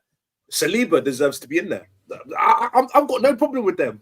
It's that Declan bloke, that Declan guy there, especially for a DM who didn't win anything to make it above Mo Salah, above Van Dijk, above Kevin De Bruyne, Jamal, Rodyrgo, even Messi. I'm throwing Messi in this mix. Guy won a Copa America, and it's Messi. Doing what? Messi always deserves to be the Ballon d'Or. Always. No, he doesn't. No, he doesn't. No, I don't care. I don't care he's in the MLS. That Rather than guy is a top 30 player in the world. One second. Tomorrow. So Vitinha deserves to be in there more than Declan Rice. Hey, Virgil van Dijk. Wait, hold on. Can I ask David a question? David, quick question, David. So why shouldn't Dovbyk be in that short list? I'm not saying that Dovbyk shouldn't be in there. My point is that I would put Saka above Dovbyk. So why would you put there's Saka no point above in him? Who the Because hell's Dovbyk? Saka. Dovbyk was the guy that helped Girona finish third. and No. He finished top scorer in La Liga playing for Girona. Yeah. Oh yeah, that guy. No, I get that, but I feel like what Saka done in the Prem is harder to do than what he did in La Liga. I thought you were doing That's him crazy. in- You can't, David, come on, David, you can't say I that. personally think coming second in the Premier League and being one of their main contributor in attack is harder than finishing Than top playing goal for scorer. Girona and No, competing against Barca, Real, and Atleti. I know Girona aren't a big team, but last year they were class. He had a lot. He got loads of chances to score. He could argue he was again, the reason. Saka was No, wait, but David, that doesn't make sense. Wait, David, from a pro-logical point of view, from a league that is so dominated by Barca, Real, and through an Atleti, for a team out of nowhere to do as well as they did, and him to finish top scorer ahead of Lewandowski and Vinicius, that is surely a much greater achievement than whatever Saka did for Arsenal, a team who we expect to compete for league. Girona are never winning no league title. The fact that they even competed is far more admirable than Arsenal, who we expect to compete based on who we see them as in the Premier League. Again, if you have that opinion, you have that opinion. Me personally, I'm putting the Premier League difficulty higher than the La Liga difficulty because there are two really good teams, but then the other 17 that you've got to go against, they're not the best. David, let me How many challenge. times did La Liga team won the Hang on European? a minute. Okay. Hang on a minute. Let me challenge David's logic here, though. So you've said that Rice shouldn't be in, but yet Rice has been playing in it. Rice played in a Premier League team, which you've said the difficulty's higher in, and been part of a team that dominated most possession, didn't concede any goals, that he is down to. So how are you stating that performing in the Premier League is much harder, but then you're crapping on Declan Rice, who was brilliant in the Premier League, not being in the top 30 players in the world? Because I believe that it's, as a DM, it's kind of like it's a different barometer for DMs, because being a DM and being in these top 30s is weird because you're being judged by a different criteria than goals and assists. So I think if you're a DM, you actually have to be exceptional all the time. And I believe I've been lied to about Declan Rice. But Declan Rice, Declan Rice last season, overall, there are a handful of games, of course, but Declan Rice overall last season was exceptional for Arsenal. Their defensive record speaks it. He performed well in a 6. He performed very well in an 8. He created chances. He got assists. He scored goals. He handled the pressure of that £100 million price tag. He was, I don't think it was great at the Euros, but he helped get a very poorly coached team under Southgate to a final of the Euros. I know he wasn't great in it. I openly admit that. I'm not saying he should be winning the fucking Ballon d'Or, but I get what the criteria can't be different, because if it's hard for an attacker for an attacker in the Premier League. That's because the DMs and people doing those jobs are obviously better because they're stopping the attackers. The logic's off for me, bruv. No, again, I'm just not putting Declan above Jamal. I'm not putting Declan above Mo Salah. I'm not putting Declan above Kevin De Bruyne. I'm just not doing that. Kevin. Did Jamal not make the list? McAllister should be on that list. I'm sorry. But you won a Carabao Cup. Where's Kobe Mainoo? Don't forget let's not do that. Copa America. One second. Jamal made the list. Why do you guys keep talking about him like he didn't make the list? Who mentioned Jamal? You mentioned him. Someone just said I thought someone said Jamal. Yeah. I said Jamal. Oh, Jamal Musiala. Musiala. Sorry, there we go. Yeah. Let's keep it the surnames, please. Let's keep it the surnames because that threw me. Sorry, my bad. Sorry, bro. Again, Julian Alvarez he won everything last year, but we're just gonna forget that he exists. Like, come on, there are guys. There are guys. Alvarez, but you wouldn't say McAllister. You shamelessly say Alvarez, but not McAllister. Did he win the league? Did he win the league? 1 second. He won a trophy and won Copa America. 1 second. Why do Liverpool fans think all of a sudden falling off in the league and winning the freaking Carabao Cup you deserve all these plaudits? Because we actually won a trophy. You won. So if the nomination to the Ballon d'Or is determined by the League Cup, what do you get for second? If the nomination to the Ballon d'Or, Ram, there's a Conor Gallagher tax. Let Egal talk, please. Ram, you're crazy if you think the nomination to the Ballon d'Or is determined by winning the League Cup. That's nuts. No, I was saying Copa America. He was one of Argentina's best players for Copa America. Go on, answer that. Yeah, you can't answer it. So can I ask you? So based on your logic there, Ram, I'm going to try and challenge your logic here. I'm playing devil's advocate.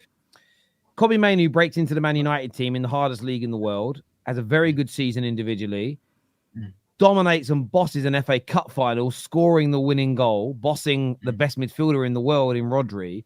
He's also one of England's best players that leads us to a final. Is it fair? Would it be fair to suggest that I know he's in the ranked high in the Golden Boy nominations or whatever they're calling that now, but has Kobe Mainoo got a shout based on your logic? No. There's not even based on my logic because he still didn't do that great in the league. As in, like, he still finished eighth as a rising star. But then again, individually he did, right? Individually he did. Let me throw this out to you. If every player in the Man United squad last season performed in their respective position to the same level that Mainoo did, the same as Chelsea. If Chelsea had 5 players alone who performed like Cole Palmer did last year in their respective positions, let's not pretend like Man United and Chelsea respectively wouldn't have finished higher. We're judging an individual within a team sport here. Does that make sense? So I'm not saying either should be Mainoo should be in the reckoning. I'm just challenging your logic because when it comes to what was done at club level and even international level, there isn't a great deal of difference between McAllister and Kobe Mainoo last season, barring one did win the Copa America.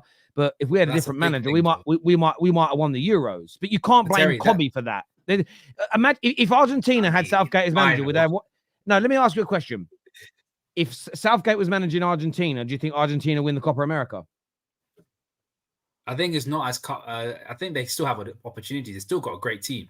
Oh, so did England. We nearly won it. I'm just going by your logic here, and I do get where you're coming from. I think winning trophies is important, but there we go. Viewers, give us your thoughts and give us your feelings. Internationals weigh a lot, though. Yeah, I get you. Who do you guys think is going to?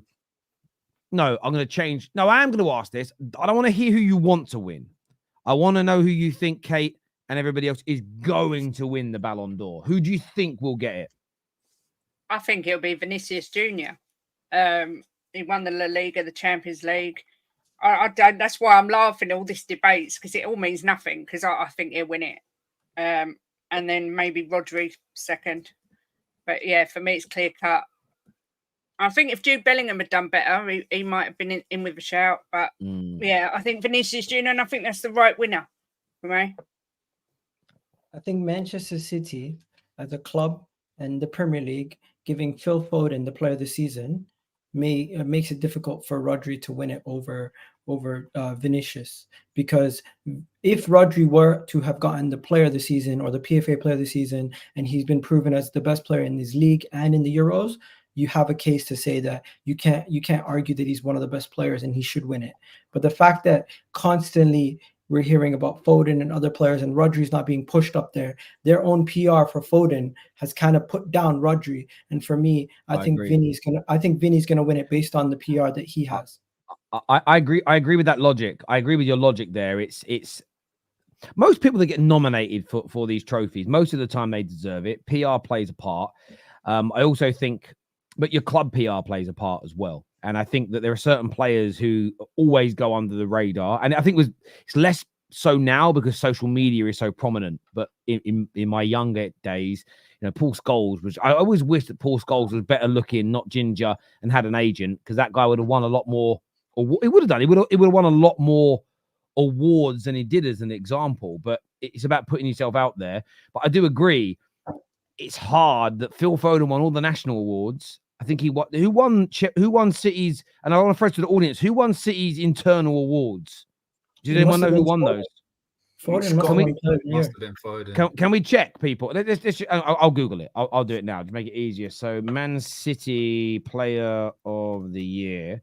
The viewers will probably tell me before. Yeah, Phil Foden was named it here according to Google. So, if your club and your fans and your players are naming Foden Player of the Year, the Premier League and PFA are naming him Player of the Year, it doesn't, PR-wise, you're almost doing a player out of that. I've always said before, Liverpool. I think Liverpool's PR is so strong that if they started maybe 2 years ago crowning Salah as their greatest ever player, or at least their greatest ever Premier League player, I think they could have convinced the mainstream media to start pushing the GOAT argument to a point where it doesn't really matter what we debate. Fans are a massive part of football, but what the mainstream push makes the general consensus. I think that City, again, I don't think maybe City fans don't even care in reality, but I think Egal is spot on. PR-wise, they've almost probably stopped Rodri from winning it. Because if Rodri's not been their best player, how can he be the best player in the world? And we know that when it comes to the voting system, some journalists and some people will almost use that as a cop-out and go, I'll vote for Vinicius then, because City don't even rate this guy as their best player, which is crazy. No, but the thing, though, is I think, which is why, I agree with Kay, Vinny is the obvious winner who should win and will probably win. But there has been this late Rodri push. So the guy that was actually given the player of the tournament award at the Euros was Rodri. Yeah. Which is... even finish the final. Oh, no. And that's the whole, which is why I said the Rodri PR is crazy, because Fabian Ruiz, Yamal, Nico Williams, Olmo were all arguably better than him. So 4 players on your own team were better than him. See, I'm gonna back a Man City player here, which I hate doing, but I will. Rodri hasn't got crazy PR. I don't think he has good PR per se. He is just fucking amazing. Yeah. This man barely loses a game. He's one of these midfielders. He can do what, if you think about all the great midfielders in history, he can do a bit of what all of them can do. He can be a destroyer and break up play and win all of his duels. He can defend corners. He can tackle. He can pass. He can create. He scores goals. He is arguably, this term gets thrown around a lot, and it often gets thrown at attackers that are very good at attacking. And they say the complete footballer. No. Rodri is the complete footballer because he can do every single facet of the game to a top class to world class level. And the Spaniards and Europe voted him as the best because they saw that. He should have won those awards in England last year as well, but I think there was a bit of British bias towards Foden. No, by the way, Foden was amazing and Foden was out of this world, but Rodri, we are very blessed as football fans to have Rodri in the Premier League. He is so good, it makes me sick. That's how good he is. When he plays, the teams he's in seldom lose. I swear his win ratio last year was in the high 90s. No, but that's madness. But Terry, this is what, again, Rod, I agree with you. He's amazing. He's superb. He's easily one of the best players in the Premier League and is one of the best players in his position. But what went against Rodri is, look at that Euro final. So I think Rodri got an injury at halftime. And everyone was like, oh, yes, Rodri's off. Boom, we're not going to have a chance. Zubimendi comes in and does the exact same job, if not better, and Spain don't lose a step. So if you were that important and crucial to Spain, why is it that when your replacement Zubimendi came in, but I disagree. It looks the same? I disagree. Spain did lose a step. That was the They did argument lose versus Erling Haaland. In the second half, that Spain eventually won the game. That's the same they issue with conceded- Man they City conceded and their and they were players. under pressure for it.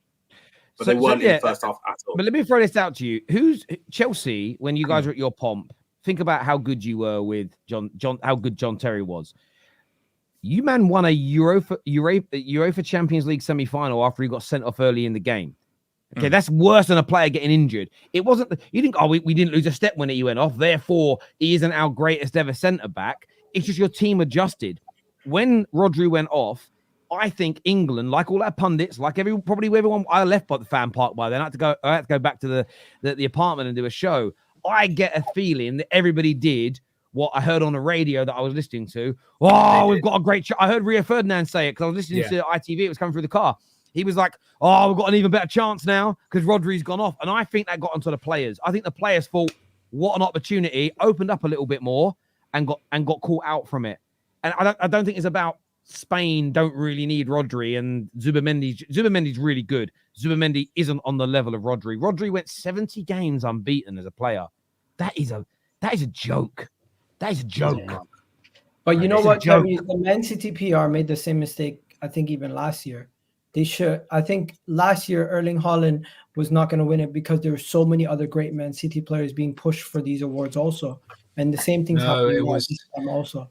It was last year Erling Haaland could have won it, but Messi winning the World Cup and Man City having so many players that are quality that also can score goals, also can win them the game without Erling Haaland not necessarily having to have a good game. Think about the cup finals that they won. All the cup finals that they won. Rodri scored the winner. Let me finish before you disagree, because then no one will understand my point. My main argument is, if we're going to compare Rodri's situation to winning the cup final, coming off injured, there is moments in the season where people are saying Erling Haaland is not stepping up in these finals. They won the FA Cup, they won the Champions League, and they won the league off the back of some of Erling Haaland's good performances, but also sometimes he didn't even need to be there for them to win. So they're always going to have that. In World Cup years, seldom does the World Cup's best player not win the Ballon d'Or. No, I hear that. But I'm saying Man City's greatness as a squad and having so many other great world-class players can go against you. No, I agree with that. I mean, I've been in spaces where, again, we just think about football fans' opinions. I've been in spaces before, been on the terrace before, where people are like, oh, skulls weren't even that important to you because these 3 or 4 players were regarded as much better. I said, yeah, by the media or by this person or that person, but not by the people actually watching the team week in, week out. And I do get that. PR is a big part. Super chats here. Pav here says Yamal in the Champions League last season, 2 assists and no goals. Saka 4 goals and 4 assists. Rodyrgo 5 goals and 2 assists. Also in the league, Rodyrgo got 10 goals and 5 assists. Saka 16 goals and 9 assists. Yamal 5 goals and 5 assists. Saka had a better season than Yamal and Rodyrgo individually. No, because again, Rodyrgo contributed to his team both winning a Champions League and a Premier League double. Okay. La Liga double. La Liga. So based on that, Scott Carson had a better season. Ortega had a better season than Raya. No, they didn't play. Egal, don't do that. Egal, please don't do that. Don't do that, Egal. Don't do that. No, because that's how it sounds. That's weak. Egal, no, it doesn't sound that way.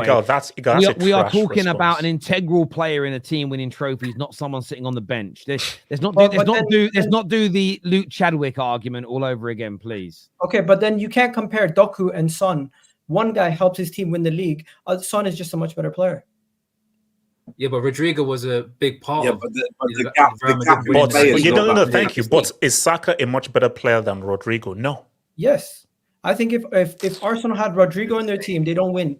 Where if Real Madrid had Saka on their team, it takes him to another level. I think Saka and Rodyrgo, you guys are rating them too close. Saka's in a level above than Rodyrgo. You're crazy. He's a better chance creator. He might not be as a better finisher, but he still produces more than him. He's more effective than him in that side of the pitch. And when it comes to is Saka a better dribbler? And he can also play his versatility. He's much more versatile also. Rodyrgo, yes, he can play as a striker, but Saka is more comfortable on the right. And we also see him comfortable on the left, where Rodyrgo has been played out of position pretty much the whole season on the right. He doesn't necessarily play well when he plays out of position on the right-hand side compared to when he plays. But by the way, Egal, would you say Saka's your... Let's not act like, 1 second, let's not act like Saka statistically has outperformed Rodyrgo in all these seasons over the last couple of years. Also, so if he's a better chance creator, if he's a better all-around effective player, and he's consistently putting in performances for his club and country, how are you guys telling me this guy who's a second or third piece compared to Saka, who's one of the main men, is not better? Stop it. If Saka was at Real Madrid, you guys would be gawking for him. Gawking. Something else. Sorry, I thought you were going to say gagging. This super chat here says Rodri lost 1 game in 2024 and longer. Yeah, it's crazy. Rodri, the most overrated player in the last 20 years of football, and I will die on this hill. With Jude, there is a goal excuse for Ballon d'Or, but Busquets, Xabi, Redondo, Cruz, never seen sniff the top 5. Because I'll answer this, because I'll probably argue with Kroos, but Busquets, Xabi, Redondo, even though they are great players, Rodri has that game-winning ability, which those players You're putting Rodri over Busquets? I think overall as a footballer, I think is really close, but I would have Rodri over Busquets in my opinion. I love Busquets, but I'd probably have Rodri for me. I think it has something to do with, you've got to look at the fact that right now there is no one in the world as good as Messi and Cristiano Ronaldo were. So that changes the complexity of these situations because it's a more level playing field to win it. You know, we went through a good, 10 to 15 year period where we pretty much knew the top 2 every year, barring a couple of anomalies. It's very different now. So yeah, those other guys weren't top 5, but that was also in an era where you had far more world-class attackers than I think we have right now. So I think that changes things. Hussein here says Champions League and national trophies are more sustainable when it comes to the Ballon d'Or. We had a combined 11 of Madrid and Barca for years because they dominated and won in Europe. Arsenal literally won nothing. Which that's how Ballon d'Or works. It's all about national trophies and continental trophies. Okay, so why aren't the FA Cup winners have any players in there? Because they're not continental trophies. Did you just literally listen to what I just said? Okay, so then you wanted Mo Salah in there because he won the Carabao Cup, though. No, I wanted Mo Salah in there because one, he's been one of the most consistent players this season, and he's got the goals and assists to prove it. But I didn't say he would win it. And I want McAllister there because he won Copa America. Yeah. By the way, how crazy is it that Haaland's goal scoring is now so normalized that he's not even discussed after scoring 38 goals in 45 games last season? It's because crazy. It's because he went down from the numbers that he had the year before. Yeah, but that's what he's saying. It's so normalized that even though it went down, it was still exponentially more than most other strikers. And it's no, you are right. HH, did you expect Arsenal to compete last year? Most rivals didn't. What were your predictions at the beginning of the season? Just curious.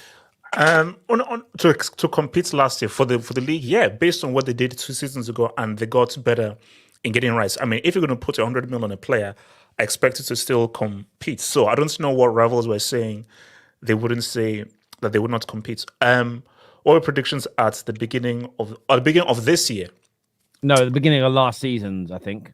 Or beginning of last season. Oh, no, City were going to win the league. Like, I think if you're top for 93% of the time and you still fail to win the league, I can't have much faith in you. And I think for Arsenal, it's like they're a very talented team, but they just don't have the character to win a league title.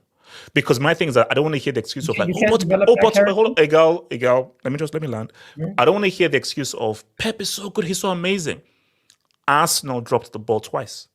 They dropped the ball twice. They should have won it the last 2 times, but they messed up. So don't use the excuse of, oh my gosh, Pep was so good. No, you messed up. So. Don't you think you can develop the ability to get over the line? I'm pretty sure we've seen other teams develop that and end up being great teams. Oh no, Egal, shaken, but you have you have to, until you do it, it's just, well, we can. So unless you actually tangibly do it, all you're saying is just saying, oh, we might. So you're living in La La Land. Unless you lift up that trophy, you're living in La La Land. And I think the way Arsenal lost the title twice. But 1 second, you're living in La La Land, ignoring the improvements to get to that stage.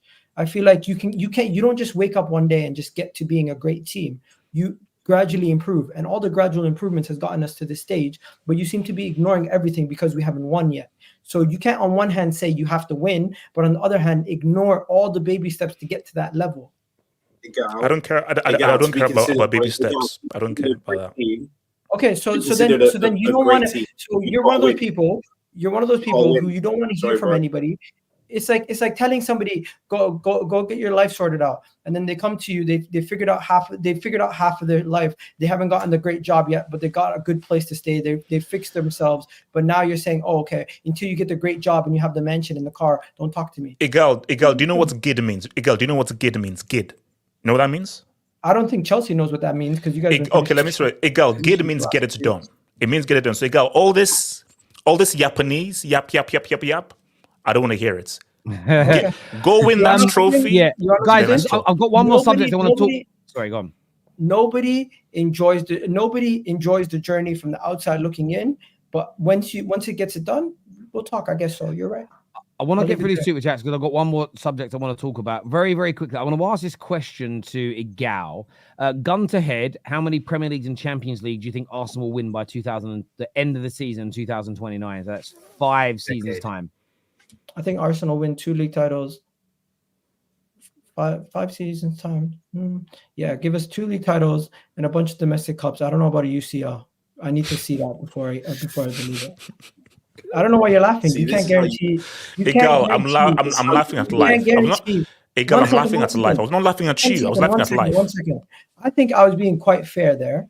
2 league titles out of 5 years from where our team is currently, what stage we're at right now. I think that's fair. Also, not saying we're not going to win a UCL because we've never won it. I think that's fair. But you guys are laughing. You expect me to sit here and say we're going to win 5 and win 4 UCLs? No, but 2 league titles in 10 years for Arteta, is that good enough? No, but that's 5 years from now. And yeah, no, but 5 years. 1 second. Who's to say Arteta's even in charge? Like, what are we talking about? Ooh, Egal. Hello. 1 second. We're talking. Someone's doing the Arteta outing. So Mickey. He's got it ready. 1 second. Egal, he's been using pickpockets to improve you. 1 second. I want to know how many. So you're against light bulb. 1 second. I want to know how many Champions Leagues and league titles Kate and you guys can ask. There's no point asking me because it's going to be 0. Okay, so I don't know why you're laughing. Well, I'm laughing at you because you think you're 2 league titles in another 5 years after Arteta's been there 5 years, and you're like, I think that's don't know if we can win a Champions League. It's like, wow, you come out with so much chest, and that's not chesty at all. That's what I'm laughing about. The way you speak about Arsenal. The way you speak about Arsenal is like you're going to win 3 Prems, you're winning 2 Champions Leagues, you're going to win 4 FA, you're going to win everything. That's the chest you come with. The energy is unmatched. Where's the dynasty again? 1 second. You guys just want a got you moment and laugh. I want to ask you the same question because clearly you're saying I'm not coming out with chess. I'm being realistic. You want me to sit here and come out and say 5 years in a row we're going to win the league on the bounce? The fuck we talking about? Terry asked me a fair question, and I think I gave a fair answer. I didn't ask it. The super chat asked it, but yeah. It was fair, Egal, but it's the first time. Sorry, Terry. It's the first time I've ever heard you be slightly realistic. You've heard me be positive about your club. Is that not realistic? No. No, not about Tottenham. This year says the year is 2027. Chelsea have just finished 11th again, whilst losing their 25th straight final at Wembley. Have shame. Still says he speaks fluent trophy. Twinny, who do you support so I can clown your bum ass club? That's what I want to know. Arsenal have less first team players than Liverpool. We have a short Egal. No. We are short Egal, not Liverpool. Well, we are short Egal, not Liverpool. Yeah. So he's saying that you've got a worse squad than Liverpool is what this Arsenal fan saying to you. I disagree with that. But fair enough. Last season, Gordon got 11 league goals, 10 assists. Chiesa's top league goals ever was 9. Top assists ever was 8. Stop using numbers. One plays for Football is Juventus, beyond those numbers. who's one of the Oh, biggest teams in says the Italy. man who One thinks plays for Eden Hazard's Newcastle. better than Mo Salah. Yeah, What we was all know it? that What? one. Pickzad was, yeah. Chiesa hasn't kicked a ball in the Prem, but he is one of the top wingers in the league, apparently. Gordon is faster and more durable than Chiesa, is what PD Well, says. I didn't say Gordon was one of the best wingers in the Premier League. Bro, Firstly, you and would have taken Chiesa. Chiesa If we want to over- use the whole Chiesa hasn't kicked ball in the Prem, then we can use that for every single player that hasn't played in the Prem at all, and we just don't rate. Nah, them. but there's levels to when this. he There's comes, levels to this. when he comes to the Prem, he hasn't played in the One Prem, second. so There's levels Is to what it this. is. Why do you think Chiesa was available for 10 million and also a lot of other teams did not necessarily want him? Ram, you cannot sit here and tell me that Anthony Gordon, you would be able to ever get him for that type of cut deal. The guy's a better player. He has a better scope to he's grow. not- And at this moment in he's time, not a better player. he's No, performing. because He is a better called player. It's called homegrown tax. Anthony Egal. Gordon if you're necessarily will homegrown, guarantee start if you're for Liverpool. homegrown, you're costing an extra £20 million on Forget top. forget That's about how it homegrown. works. If he was German, he would still start over. He would still start over all your left wingers. No, he wouldn't. Who does he not start over? They're all just as not as good Luis as each other. Diaz? in my You're saying he opinion. starts over Luis Diaz? I think Anthony Gordon starts over Luis I think- Diaz. Yes, I think personally they're both the same. He's not like a Kvaratskhelia where I'd be like, yeah, he's definitely going to start. I think Anthony Gordon is more clinical than Luis Diaz. Luis Diaz had a great start to the season. Don't get me wrong, but can he sustain that? We've not seen him do that in the Premier League. Anthony Gordon hasn't shown anything where he can sustain long levels of playing. Anthony or Gordon went scoring from an at a Everton high team to a level. Newcastle team, and he's shown gradual progression every single year to a state where I believe that he's going to be continuously improving, and he's currently a better finisher. He's a better, more effective winger than both Chiesa and Diaz. Yeah, but so And by that And logic, Diaz is in a better he's team, played for so less. it's not even easy to By compare. that logic, he's played for lesser teams, but Chiesa's played for the best team in Italy, who constantly That team's has been teams dead for a going couple up years. Egal, Viewers, you're give too us your negative. thoughts. Give us your feelings. This here says Chelsea will get their 4th Champions League before Arsenal get their 1st. Facts. Ooh. Facts. I think that is the most delusional take we've heard all day. What Egal. evidence? What Egal, evidence? Egal. What Evidence that you've never won One the damn second. trophy. What evidence is there to say that Chelsea are going to bridge the gap to any top European club at It this doesn't moment? necessarily mean bridge the Egal, gap. can I- It just Egal, means that can they I- know how to Can win. I answer your question of what evidence? Right. You know, if time was infinite, Chelsea would get to 4 UCLs before Arsenal would get to 1. You do know that. And Based on if time evidence. if time was infinite, you would have catched up to us in league titles, but you still haven't. This is a UCL question, or we're talking UCL. Yeah, but So- my point is that so the evidence, No, but the we're evidence talking, would once again, suggest we're talking. that's not the most delusional take. It is. You don't even back yourself. You don't even back yourself to win a Champions League. How is that the most delusional take? You Because don't my back team hasn't yourself. won a Champions League yet, so I have to see it. Egal, just paint that flag blue and get it over done with. Just pin One that second, flag one behind you second. blue. There's Please. a difference. There's a difference between saying I haven't seen my team win a Champions League yet, but to say Chelsea in the current state that there is, that's just hopium. There's no. I don't evidence. think he means in their current state. I think he means by the time Chelsea gets to their 4th Champions League, whether that's in 5 years, 10 years, 15 years, he doesn't believe Arsenal will win one. Sag here says Neymar said Rodri is my successor. Ian Wright said play Saka at left back. Debate ended. If anything, Rodyrgo on the left wing at Arsenal cooked. He wants to play football, and Madrid anti-football is pissing him off. I think thank you, if you replace Saka with Rodrygo, if you replace Rodrygo with Saka, Real Madrid are infinitely a much better team. They have much more balance, a better creator on the right-hand side, and he would be able to produce more chances for the likes of Mbappe and Vinicius. Be careful what you wish for, Egal. Be careful what you wish for this summer. Let me ask you this. Who is Messi and Ronaldo voting for the Ballon d'Or? Do they get a vote? Messi's voting for. They're the captains. They're the captains of their nation still. So yes, yeah. Messi's voting for Lautaro Martinez, and Ronaldo's probably just going to vote for a Real Madrid player, Vini. Yeah, he'll vote for he'll just vote for someone to make sure no one else wins one. That's what he'll try to do. He'll try to stop someone with vote for Vini. Put all bias aside, then voices an opinion based strictly on bias. Rodyrgo, 15 GA, Lamar 12 GA, Saka 25 GA. Should United go for the Van der Lik defender from Liverpool next summer on a free. Yeah, never going to happen, my friend. I'd love to get him at United, but never happen. Saka got 20 goals and 13 assists across League and Champions League. Egal got 5 goals, 7 assists. Rodyrgo 15 and 7. Thank you, Charles, for that super chat, brother.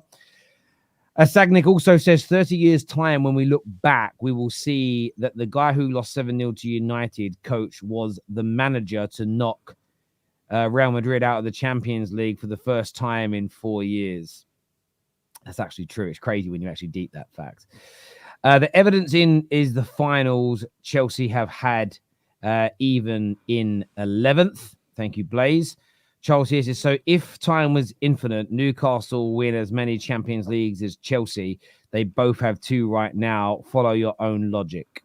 Yeah, that's true. But again, we'd still have 4 Champions Leagues before Arsenal had won 1, because Arsenal would never have won 1. How about get back into the Champions League before you start talking about winning it again?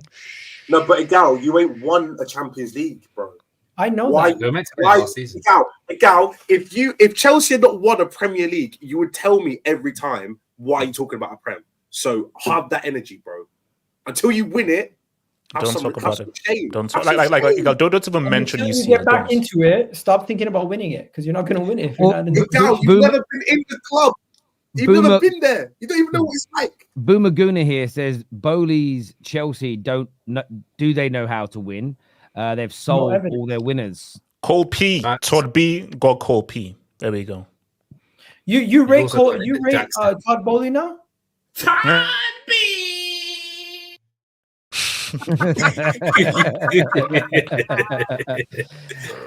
Egal, it's meant something to have European pedigree. Champions Leagues in Chelsea's DNA will be there for the boys in red. They might need to fight for those FA Cups. It doesn't help when you have guys like Madueke and Fofana in your team. You're not going to win shit with them. So Chelsea is the new Nottingham Forest. Congratulations, is what Wayne says here. There we go. Look, I want to thank everyone that has tuned into the show, to all of our super chatters, everyone who's hit the like button, to everyone that's just been here commenting. Thank you. Panel, amazing as ever. We're back tomorrow with more content for you. This video is taking you through to Mo and Hassam's channel, so make sure you stay with it. Make sure you follow through the redirect. Go and get that done. We're back tomorrow with more content, including straight facts. Until next time, take care. Goodbye. God bless. And we'll see you all again soon. Peace. Peace.